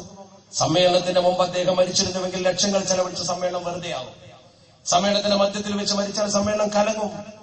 സമ്മേളനം പാടെ പിരിച്ചുവിട്ടിട്ട് മരിച്ചാൽ മയ്യത്ത് നിസ്കരിക്കാൻ ആളുണ്ടാവില്ല. നേരെ മറിച്ച് താൻ ത്യാഗം ചെയ്ത ഒരു സമൂഹത്തെ മുഴുവൻ അവിടെ ഒരുക്കി നിർത്തിയിട്ട്, ഒരു ശുഭ്രസാഗരത്തെ ഒരുക്കി നിർത്തിയിട്ട്, മയ്യത്ത് നിസ്കരിക്കാൻ ആളുകളെ സജ്ജമാക്കി നിർത്തിയിട്ട് മയ്യത്ത് കൊണ്ടുവരികയാണ്. ഒന്ന് ഓർത്ത് നോക്കണം. മരിച്ചിട്ടല്ല ആള് കൂടുന്നത്, ആള് കൂടിയിട്ടാ മരിക്കുന്നത്. അത് അള്ളാഹു നൽകിയ വലിയൊരു അനുഗ്രഹമല്ലേ? ഖുർആൻ പഠിപ്പിക്കുന്ന മുഅല്ലിമീങ്ങളെ മയ്യത്ത് നിസ്കരിക്കാൻ വേണ്ടി തക്ബീർ കിട്ടിയപ്പോ നിങ്ങൾക്ക് ഓർമ്മയുണ്ടോ? ഓർത്തവർ അല്പമെങ്കിലും ഉണ്ട്, ചിന്തിച്ചവരുണ്ട്. ഞാനിപ്പോ ശരിക്കും ഓർക്കുന്നു. ആ വേദിയിൽ നിന്നുകൊണ്ട് ആ രംഗം കണ്ട് നിസ്കരിക്കാൻ വേണ്ടി താഴെ ഇറങ്ങിയതാ. അതുവരെ ചീറി അടിച്ചിരുന്ന അറബിക്കടലിന്റെ അലമാലകൾ, ഇളകി മറിഞ്ഞിരുന്ന അറബിക്കടൽ കാറ്റ്, മയ്യത്ത് നിസ്കാരത്തിന് വേണ്ടി മുമ്പിൽ വെച്ചിട്ട് തങ്ങൾ തക്ബീർ കെട്ടിയിട്ട് അല്ലാഹു അക്ബർ എന്ന തക്ബീർ കെട്ടിയതോടുകൂടി പിന്നെ അറബിക്കടൽ അനങ്ങിയിട്ടില്ല. നിങ്ങൾ ശ്രദ്ധിച്ചോ എന്ന് എനിക്കറിയില്ല. കാറ്റടിച്ചിട്ടില്ല. ആ മയ്യത്ത് നിസ്കാരം തീരുന്നത് വരെ അറബിക്കടലിൽ യാതൊരു ചലനവും ഉണ്ടായിട്ടില്ല. ശ്രദ്ധിച്ചവർ അപൂർവമായിരിക്കും, ചിലരൊക്കെ ശ്രദ്ധിച്ചിട്ടുണ്ട്. അറബിക്കടലിന്റെ തിരമാലകൾ അനങ്ങിയിട്ടില്ല. പിന്നെ പ്രകൃതി പോലും, അള്ളാഹുവിന്റെ പ്രകൃതിയിൽ തമ്മാടിത്തം ചെയ്ത് മരിച്ചു പോകുന്ന ആളുകളെ കുറിച്ച് വ്യക്തമായി പറഞ്ഞു ഫമാ ബഖത് അലൈഹിമുസ് സമാഉ വൽ അർദ്. അള്ളാഹുവിന്റെ പരിശുദ്ധ ഖുർആനിൽ കം തറകൂ മിൻ ജന്നാതിൻ വഉയൂൻ വസുറൂഇൻ വമഖാമിൻ കരീം വനഅമത്തിൻ കാനൂ ഫിഹാ ഫാകിഹീൻ എന്ന് പറഞ്ഞുകൊണ്ട് പരിശുദ്ധ ഖുർആൻ ഇങ്ങനെ ഈ ഭൂമുഖത്ത് വൃത്തികേട് ചെയ്ത് കുടിച്ചു മതിച്ച് നടന്നുപോയ ജനസമൂഹത്തിന്റെ പിൻകാലഘട്ടങ്ങളെ കുറിച്ച് വിശദീകരിച്ചുകൊണ്ട് പറയുന്ന പരിശുദ്ധ ഖുർആൻ ആയത്തുണ്ട്. അവിടെ പടച്ചറപ്പ് പറഞ്ഞിട്ടുണ്ട് ഫമാ ബഖത് അലൈഹിമുസ് സമാഉ വൽ അർദ്. ആകാശഭൂമികൾ അവർ മരിച്ചപ്പോ കരഞ്ഞിട്ടില്ല കേട്ടോ. പ്രപഞ്ചത്തിന് അവർ മരിച്ചിട്ടൊരു ദുഃഖവും ഉണ്ടായിട്ടില്ല കേട്ടോ. എന്നാൽ തിരിച്ചാണ് മഹാന്മാര് മരിച്ചാൽ ഈ പ്രപഞ്ചം പോലും ദുഃഖിക്കും. മുഅ്മിനായ ഒരു മനുഷ്യന്റെ മരണം അവന്റെ മുസല്ലയെ പോലും കരയിപ്പിക്കുമെന്നാണ്. ഭൂമി പോലും അവന് വേണ്ടി പൊറുക്കലിനെ തേടും. ഈ പ്രകൃതി പോലും ഖുർആൻ പഠിപ്പിക്കാൻ വേണ്ടി സകല മദ്രസകൾക്കും നേതൃത്വം കൊടുത്തുകൊണ്ട് ഒരു നിസ്വാർത്ഥ സേവകനായി ജനസമൂഹത്തിലേക്ക് ഇറങ്ങി വന്ന് നിഷ്കാമ കർമ്മിയായി പ്രവർത്തിച്ചൊരു വലിയ മനുഷ്യൻ ജനാസയായി അവിടെ കിടക്കുന്ന സന്ദർഭത്തിൽ അറബിക്കടല് പോലും അനങ്ങിയില്ല. ഞാൻ ഇപ്പോഴും ഓർക്കുന്നുണ്ട്. ആ സൊഫിൽ നിന്ന് നിസ്കരിച്ച ഒരു പ്രിയപ്പെട്ട സുഹൃത്താണ് എന്റെ പ്രിയപ്പെട്ട സുഹൃത്ത് അലവിക്കുട്ടി മൗലവി. രണ്ടാം ദിവസം അദ്ദേഹം അതുമാത്രം എടുത്തു പറഞ്ഞുകൊണ്ടൊരു ഫോൺ ചെയ്തു. അറബിക്കടൽ അനങ്ങിയില്ലല്ലോ. ആ വരി തന്നെ അദ്ദേഹം ഒരു മർത്തിയത്ത് കവിതയാക്കി. എന്നിട്ട് അദ്ദേഹം ആ കവിതയുടെ തുടക്കത്തിൽ പറഞ്ഞു, മാ അഖദ അൽ മൗജ ബഹറുൽ അറബി ഹൈറാന ഇത് മാ ജദഉ ബിഹാരിൽ ബീദി അഹ്സാന. ഒരു കവിക്ക് അങ്ങനെ തോന്നി എഴുതാൻ എന്താ കാരണം? മാ അഖദ അൽ മൗജ്, ഈ തിരമാലകളെ അടക്കി നിർത്തിയ ശക്തി എന്താണ് എനിക്ക് മനസ്സിലാവണില്ല. അദ്ദേഹം പറയാണ്, മാ അഖദ അൽ മൗജ ബഹറുൽ അറബി ഹൈറാന ഇത് മാ ജദഉ ബിഹാരിൽ ബീദി അഹ്സാന. ഇത് മാ ജദഉ ബിഹാരിൽ ബീദ്, ബഹറുൽ ബീദ് എന്ന് പറഞ്ഞ വെള്ളക്കടൽ, മുഅല്ലിമീങ്ങളാകുന്ന വെള്ളക്കടലിന്റെ കണ്ണില് കണ്ണുനീരിങ്ങനെ അലയടിക്കുമ്പോ, ആ കണ്ണില് കണ്ണുനീരിങ്ങനെ അലയടിച്ചപ്പോ അറബിക്കടൽ പിന്നെ അലയടിക്കൽ നിർത്തി. അതാണ് അദ്ദേഹം കടലിനോട് ചോദിച്ചൊരു ചോദ്യം കൂടെ. മാതാ ജറത് മിൻ ദവാഗി ദഹ്രി മുഅ്ലിമതൻ ഫദ്ദഹ്റു മഅലക ഖദ് അബ്കൈത ഇൻസാനാ. കാലമേ, നിനക്കെന്ത് പറ്റി? നീ ലോകത്തെ കരയിച്ചല്ലോ, ജനങ്ങളെ, ഈ ജനങ്ങളെ മുഴുവൻ നീ കരയിച്ചല്ലോ. ഫദ്ദഹ്റു ഖാല ലിയശ്റഹുൽ ഹുമാമു ലഹും അമീനു ലജ്നതിഹിം സഈമുഹും ബാനാ. അങ്ങനെയൊക്കെ ഒരു കവിക്കൻ എഴുതണമെന്നുണ്ടെങ്കിൽ മനസ്സിലാക്കി തട്ടണല്ലോ. അവരെ സംഘത്തിന്റെ തലപ്പത്തുള്ള ജനറൽ സെക്രട്ടറി മരിച്ചുപോയ ദുഃഖമാണ് അവരെ അലയടിച്ചത് എന്ന് അദ്ദേഹം എഴുതുകയാണ്. ഞാൻ പറഞ്ഞു വരുന്നത്, അത്തരത്തിലൊരു മരണം പടച്ചറപ്പെട്ട് കൊടുക്കുമ്പോ തമൂത്തുനക്കമാ തഈശു എന്നുള്ള ഹദീസ് അവിടെയാ. ജീവിതം പോലെയാണ് മരണം. ജീവിതം സംശുദ്ധമായിരുന്നു. എതിരാളികൾ നല്ലവണ്ണം എതിർത്തു. അപ്പൊ പടച്ചറപ്പ് നമുക്ക് നല്ലൊരു മരണം കാഴ്ചവെച്ച് കാണിച്ചെന്നു. ആ മരണത്തിലൂടെ നമ്മൾ ബോധ്യമാകണം, അല്ലാഹു റബ്ബുൽ ഇസ്സത്ത് മഹാന് കൊടുത്ത നിഅമത്താണത്, അള്ളാഹുവിലേക്കുള്ള മടക്കം. ആ മടക്കം അദ്ദേഹം നേരത്തെ അറിഞ്ഞ പോലെ ഒരു മുണ്ടും കരുതി വെച്ച് ചാപ്പനങ്ങാടിയിൽ സിയാറത്തും ചെയ്ത് ആ സമ്മേളനം കാണുന്ന വാശി പിടിച്ച് ആ സ്റ്റേജിൽ കയറേണ്ട കാര്യം എന്താ? വലിയ വലിയ മഹത്തുക്കൾക്ക് പടച്ചറപ്പ് നേരത്തെ മരണത്തെക്കുറിച്ച് ബോധനം കൊടുക്കുമെന്ന് ഉറപ്പാ. വലിയ വലിയ മഹാന്മാരെങ്കിൽ അവർക്ക് മരണത്തെക്കുറിച്ച് അറിയും. കോഴിക്കോട്ടെ സയ്യിദ് ജിഫ്രി തങ്ങൾ ഓർമ്മയുണ്ടോ? കോഴിക്കോട്ടെ സയ്യിദ് ജിഫ്രി തങ്ങൾ, ജിഫ്രി കുടുംബത്തിൽ ഈ കേരളത്തിലേക്ക് കടന്നു വന്ന മഹാൻ. അദ്ദേഹം കോഴിക്കോട്ടാണ് അന്ത്യവിശ്രമം കൊള്ളുന്നത്. ആ മഹാൻ മരിക്കുന്നതിന്റെ 3 ദിവസം മുമ്പ് പറഞ്ഞുത്രേ, എന്റെ മയ്യത്ത് നിങ്ങളാരും കുളിപ്പിക്കണ്ട, എന്റെ മയ്യത്ത് കുളിപ്പിക്കാൻ ആള് വരും. അദ്ദേഹം മരിച്ചപ്പോ ആദ്യം ഓടി വന്നു മമ്പുറത്തുനിന്ന് ബഹുമാനപ്പെട്ട വലിയുള്ളാഹി മൗലദ്ദവീല കുതുബ് സമാൻ മമ്പുറം സയ്യിദ് അലവി തങ്ങൾ, അദ്ദേഹത്തിന്റെ അമ്മാവന. അതുപോലെ തന്നെ ഓടി വന്നു കോഴിക്കോട്ടെ ഖാദി മുഹീദ്ദീൻ ബിൻ അബ്ദുസ്സലാം. അവരൊക്കെ അറിഞ്ഞു ഇങ്ങനൊരു വസിയത്തുണ്ട്, മിണ്ടണ്ട. മയ്യത്ത് കുളിപ്പിക്കാൻ ആരും തയ്യാറില്ല. മയ്യത്ത് കുളിപ്പിക്കാൻ സമയങ്ങൾ അതിക്രമിച്ചു. മുന്നോട്ട് പോയി. ആളുകൾ എന്തോ സംസാരിക്കാൻ തുടങ്ങി. അപ്പോഴതാ മയ്യത്ത് കുളിപ്പിക്കേണ്ട സമയം അതിക്രമിക്കുമ്പോഴേക്കും ആളുകളെ വകവഞ്ഞു മാറ്റിക്കൊണ്ട് അറബി വേഷത്തിൽ ഒരു മനുഷ്യൻ കടന്നു വരുന്നു. അയാൾ ഗുജറാത്തിലെ സൂറത്തിൽ വഴി ഇങ്ങനെ കടന്നു വന്നിട്ട് ഉരുവിൽ അദ്ദേഹം പുറപ്പെട്ട് കോഴിക്കോട്ട് ഉരു ഇറങ്ങിയിട്ട് നേരെ വരികയാണ്. അദ്ദേഹത്തിന്റെ പേര് അലിയു സൂറത്തി ഫഖ്റുൽ വജൂദ്. ആ താരീഖ് വായിച്ചു നോക്കിയാൽ ഒരു മനോഹരമായി എഴുതിയിട്ടുണ്ട്. അദ്ദേഹം 2 പേരെ പിടിച്ചിട്ട് മുഹീദ്ദീൻ അബ്ദുസ്സലാം എന്ന ഖാദിയെയും വലിയുള്ളാഹി മൗലദ്ദവീല സയ്യിദ് മമ്പുറം തങ്ങളെയും പിടിച്ചിട്ട് അകത്ത് കൊണ്ടുപോയി 3 പേരും മയ്യത്ത് കുളിപ്പിച്ചു. ഇദ്ദേഹം പുറപ്പെട്ട വിവരം എങ്ങനെയായി കിടക്കുന്ന മനുഷ്യൻ അറിഞ്ഞത്? അതാണ് അള്ളാഹുവിന്റെ മഹത്വം. അള്ളാഹു റബ്ബുൽ ഇസ്സത്ത് മഹാന്മാർ കൊടുക്കുന്ന കഴിവത. അങ്ങനെ തന്നെ മമ്പുറത്തെ തങ്ങളെ താരീഖിലുണ്ടല്ലോ. മമ്പുറത്തെ തങ്ങളുടെ ഒരു മുരീദ് കുടിഞ്ഞിയിലാണ്. ആ മുരീദിന് അദ്ദേഹം വേറൊരു മുരീദിന്റെ കയ്യിൽ ഒരു പൊതി കൊടുത്തയച്ചു രാവിലെ. ഇത് കൊണ്ടുപോയിട്ട് അവിടെ കൊടുക്കുന്നുണ്ട്. ഈ മുരീദ് ഇങ്ങനെ ആടിപ്പാടി പുറപ്പെട്ടു. അയാളെ പുറപ്പെട്ട് അവിടെ എത്തിയപ്പോഴേക്ക് നേരം വൈകുന്നേരം. ഇയാൾ ആ വീട്ടിൽ എത്തുന്നതിന് മുമ്പ് അവിടെ എന്തോ ഒരു ബഹളം. ചെന്ന് നോക്കുമ്പോ ഈ പൊതി ആർക്കാണോ കൊടുക്കേണ്ടത് അയാൾ മരിച്ചു പോയിട്ടുണ്ട്. ഇയാളാകെ ഖേദിച്ചു, പഠിച്ചോനെ രാവിലെ തന്നിട്ട് രാവിലെ കൊടുക്കണ്ടായിരുന്നു. ഏതായാലും വൈകുന്നേരം എത്തി. ഇയാളിങ്ങനെ പതറി നിൽക്കുമ്പോ വീട്ടിൽ ചെന്താങ്ങൾക്ക് പതർച്ച. അദ്ദേഹം പറഞ്ഞു, ഈ പൊതി ഈ മരിച്ച ആൾക്ക് കൊടുക്കാൻ മമ്പുറത്ത് തങ്ങൾപ്പാപ്പ തന്നതാ, തങ്ങൾപ്പാപ്പാന്റെ മുരീതാ, ഞാനൊരു മുരീതാ. അവരാ പൊതി വാങ്ങി അഴിച്ചു നോക്കുമ്പോ 2 കഫം പുടവ. അത് അപ്പഴേ എത്താൻ പാടുള്ളൂ. അതുകൊണ്ട് അയാൾ വേഗം കാരണം 2 കഫം. രാവിലെ എത്തിയിട്ട് കാര്യം അയാൾ മരിച്ചിട്ടില്ലല്ലോ. മരിക്കുന്നതിന്റെ മുമ്പ് തന്നെ കഫം പുടവ പൊതിഞ്ഞു കൊടുത്തു കൊണ്ടുപോയി കൊടുക്കടാ. എങ്ങനെയത് അറിഞ്ഞത്? ഇതെങ്ങനെ മനസ്സിലായി? അതാണ് അള്ളാഹുവിന്റെ പരിശുദ്ധതയിൽ മഹാന്മാക്കളുടെ കഴിവ്. ഞാൻ എപ്പോഴും ഓർക്കാറുണ്ടതൊക്കെ ഓർക്കുമ്പോ സൽമാൻ അൽ ഫാരിസി റളിയല്ലാഹു തആലയുടെ താരീഖിൽ മനോഹരമായിട്ട് എഴുതിയിട്ടുണ്ട്. അദ്ദേഹം തന്റെ മരണാസന്നനായി കിടക്കുന്ന സന്ദർഭത്തിൽ ഭാര്യയോട് പറഞ്ഞൊരു വാക്കുണ്ട്, നമ്മൾ സൂക്ഷിച്ച ആ സൂക്ഷിപ്പ് വസ്തു നീ ഒന്ന് കൊണ്ടുപോവാ പെണ്ണേ. സൂക്ഷിപ്പ് വസ്തു നോക്കുമ്പോ എന്താ? കേവലം ഒരു മിസ്ക് അഥവാ സുഗന്ധദ്രവ്യം മാത്രമാണ്. അത് കൊണ്ടുവരാൻ പറഞ്ഞു. പെണ്ണ് കൊണ്ടുവന്നു. ഹലുമി ഖബിയകല്ലദി ഇസ്തഖബതുക, നിന്നെ ഞാൻ സൂക്ഷിക്കാൻ ഏൽപ്പിച്ച സാധനം നീ ഒന്ന് കൊണ്ടുപോവാ മോളെ. പെണ്ണ് കൊണ്ടുവന്നപ്പോ പറഞ്ഞു, അന്തിഹി ഹൗലി, നീ അതെന്റെ ചുറ്റുമെന്ന് തെളിക്കണം. എല്ലാം ചുറ്റും തളിച്ചു കൊടുത്തപ്പോഴോ നീ വാതിലും നടച്ചുകൊണ്ട് പുറത്തു നിൽക്കണം. ഇജ്ഫഇൽ ബാബ ഫൻസിലി, വാതിലടച്ചുകൊണ്ട് നീ പുറത്തു നിൽക്കണമെന്ന് മഹാനവറുകൾ ഉത്തരവിട്ടു. രോഗിയായ ഭർത്താവ് എന്തിനാ ഭാര്യയെ വാതിലടച്ച് പുറത്താക്കുന്നത്? ഭാര്യയ്ക്ക് സംശയം തീർത്തുകൊണ്ട് അദ്ദേഹം പറഞ്ഞു, ഫഇന്നഹു യഅ്തീനി സുവാർ, ചില സന്ദർശകർ ഇങ്ങോട്ട് പുറപ്പെട്ട വിവരം എനിക്ക് കിട്ടിയിട്ടുണ്ട്. ആ സന്ദർശകർ വരുന്നത് കൊണ്ട് നീ ഭക്ഷണം തയ്യാറാക്കണ്ടേ. യജ്ദൂന ദീഹവലാ യഅ്കുലൂന ത്വആം, അവർ ഭക്ഷിക്കില്ല. പക്ഷേ ഈ സുഗന്ധം അവർക്ക് ഇഷ്ടമാണ്. അതിനാണ് ഞാൻ ഇവിടെ സുഗന്ധം പൂശിയത്. ഭാര്യ പുറത്തിറങ്ങി സ്വന്തം ജോലിയിൽ മുഴുകി. കുറെ സമയം കഴിഞ്ഞപ്പോ ഭർത്താവിന്റെ റൂമിൽ നിന്ന് പോയി മുട്ടി നോക്കി, ശബ്ദിക്കുന്നില്ല. വിളിച്ചു നോക്കി, മറുപടിയില്ല.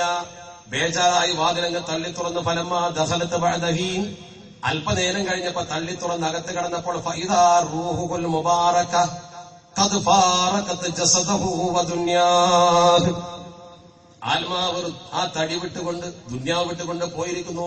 മരിച്ചത് അങ്ങനെ കിടക്കുന്ന പുഞ്ചിരിച്ചിട്ട്. എങ്ങനെ ഇപ്പൊ അത്ര പെട്ടെന്ന് മരിച്ചത്?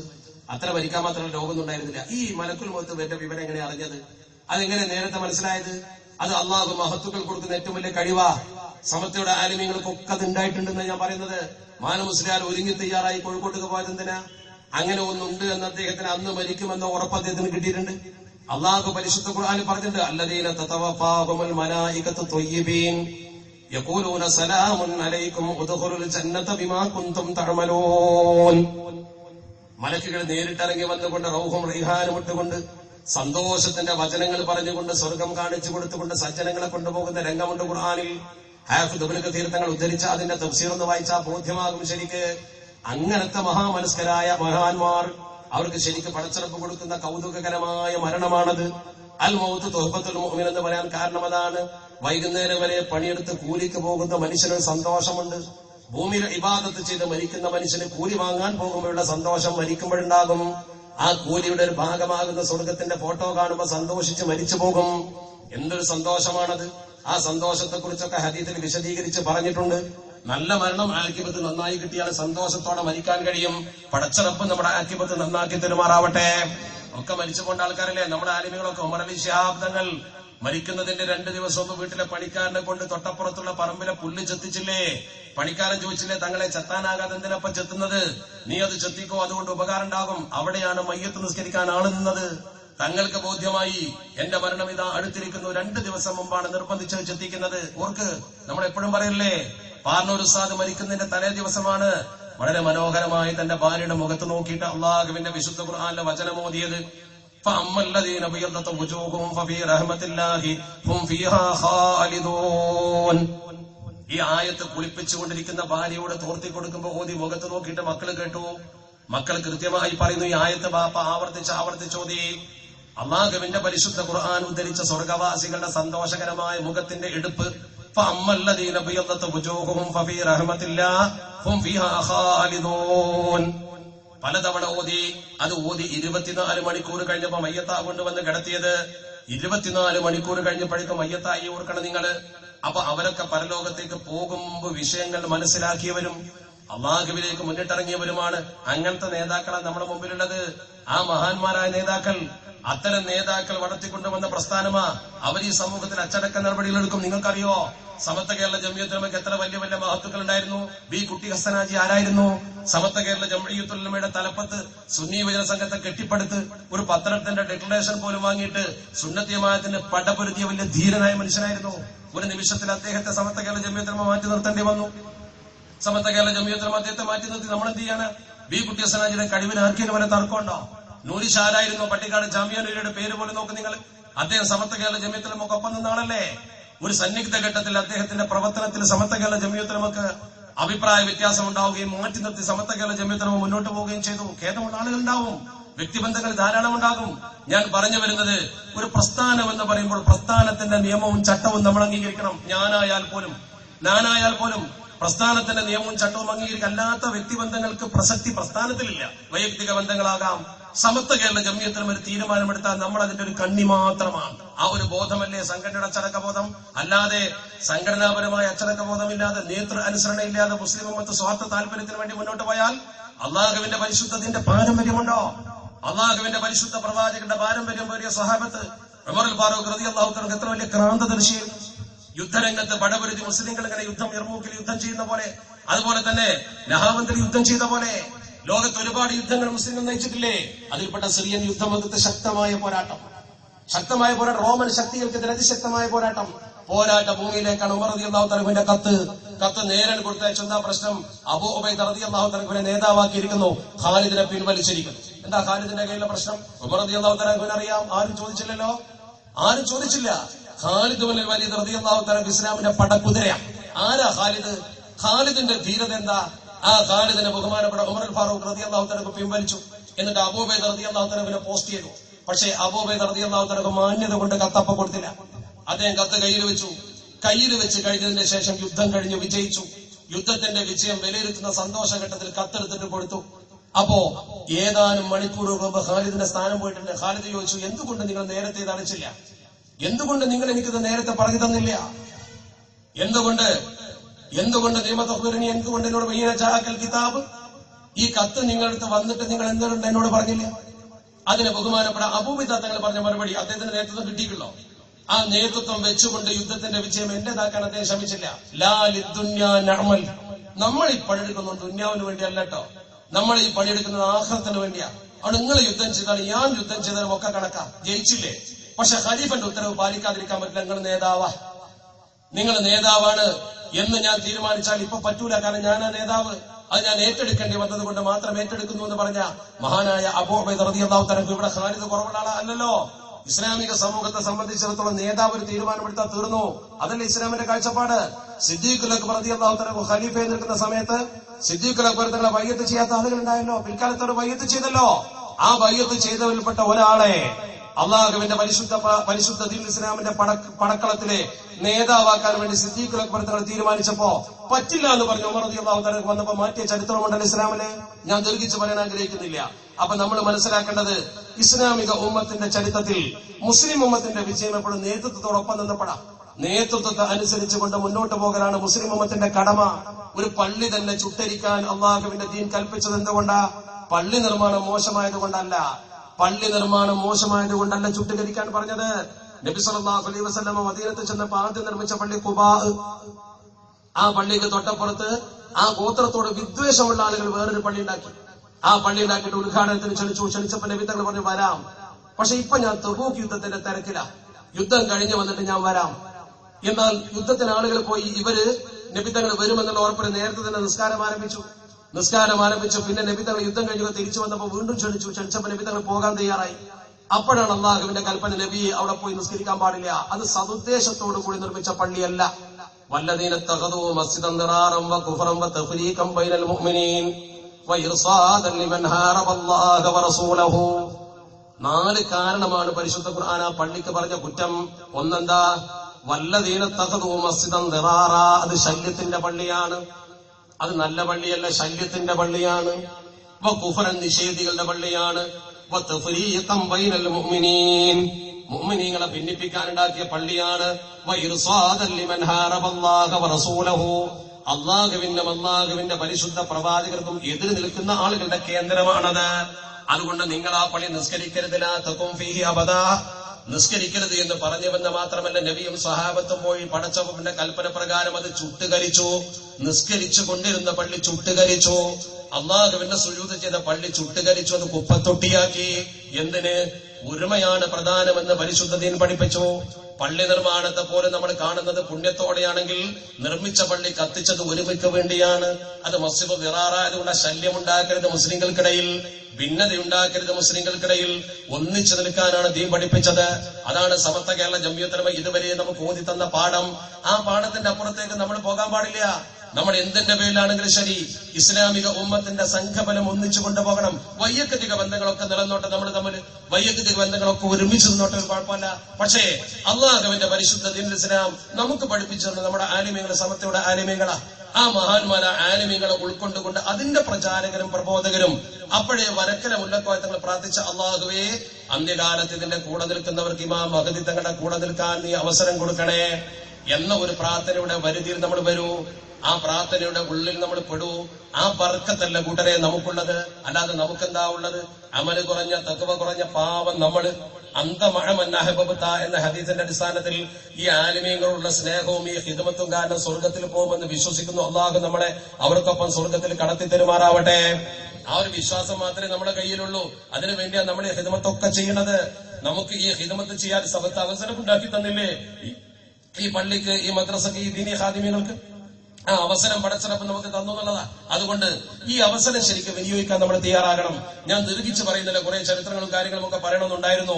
11 മണിയോട് അടുക്കുന്നുണ്ട്. അതുകൊണ്ടാ ഞാൻ ഇനി ദീർഘിച്ചാൽ ചെറിയ ബുദ്ധിമുട്ടുണ്ട്. കാരണം ഞാൻ ഇങ്ങോട്ട് വരുന്നതിന്റെ അല്പം ഒരു ചെറിയ രോഗകാരൻ എന്റെ ഉമ്മ ഹോസ്പിറ്റലിൽ അഡ്മിറ്റ് ആയിട്ടുണ്ട്. നിങ്ങളൊക്കെ ദുആ ചെയ്യണം, അല്ലാഹു ശിഫ നൽകുമാറാവട്ടെ. നിങ്ങൾ ദ്വാര സുഖം അത്രേ ഉള്ളൂ. ഞാൻ ഉസ്താദിനോട് മാത്രം പറഞ്ഞു, ദ്വാക്ക് വേണ്ടി മാത്രം നിങ്ങളോട് പരസ്യമായി പറഞ്ഞു എന്നേ ഉള്ളൂ. അതുകൊണ്ട് നിങ്ങളൊക്കെ എനിക്ക് വേണ്ടി എന്റെ പിതാമാതാവിന്റെ അസുഖമാണ് ദുആ ചെയ്യണമെന്ന വസിയത്തോടു കൂടി തൽക്കാലം ഇവിടെ വെച്ച് ഞാൻ അവസാനിപ്പിക്കുകയാണ്. ഇൻഷാ അല്ലാഹ് മറ്റൊരു അവസരത്തിൽ നമുക്ക് ദീർഘമായി സംസാരിക്കാം. പ്രതീക്ഷനേക്കാൾ സമയം വൈകിപ്പോയത് കൊണ്ടാണ് ഞാൻ തൽക്കാലം അവസാനിപ്പിക്കുന്നത്. അല്ലാഹു റബ്ബുൽ ഇസ്സത്ത് സമത്വക്ക് വേണ്ടി ഖിദ്മത്ത് ചെയ്യാൻ നമുക്ക് ദീർഘായുസ്സും ആഫിയത്തും നൽകുമാറാവട്ടെ. മരിച്ചുപോയ നമ്മുടെ മഹാന്മാരായ നേതാക്കളുടെ അതേ പാതയിൽ കെട്ടുറപ്പോടുകൂടി നമ്മുടെ മഹല്ലത്തിനെ കൊണ്ടുപോകാൻ റബ്ബ് തആല നമുക്ക് തൗഫീഖ് നൽകുമാറാവട്ടെ. അള്ളാഹുവിന്റെ പരിശുദ്ധ ദീനിനെ ഖിദ്മത്ത് ചെയ്തുകൊണ്ട് കലിമ ചൊല്ലി മരിക്കാൻ അള്ളാഹു നമുക്ക് ഭാഗ്യം നൽകുമാറാവട്ടെ. അമലും തഖ്വയും കുറഞ്ഞ് നമുക്ക് ആ മഹാന്മാർക്കൊപ്പം സ്വർഗ്ഗത്തിൽ കിടക്കാൻ റബ്ബ് തആല തൗഫീഖ് നൽകുമാറാവട്ടെ. അല്ലാഹുമ്മ അഇസ്സൽ ഇസ്ലാമ വൽ മുസ്ലിമീൻ വഅദില്ല ശിർക വൽ മുശ്രികീൻ വൻസുർനാ അലാ അഅദാഇനാ വഅലാ അഅദാഇക വഅഅദാഇദ്ദീൻ. ربنا تقبل دعاءنا إنك أنت السميع العليم وتب علينا إنك أنت التواب الرحيم واغفر لنا ولوالدينا يا غافر المذنبين وارحمنا بأنواع رحمتك يا أرحم الراحمين. എല്ലാവരോടും ദുആ കൊണ്ട് വസിയത്ത് ചെയ്യുന്നു. അസ്സലാമു അലൈക്കും വറഹ്മത്തുള്ളാഹി വബറകാതുഹു.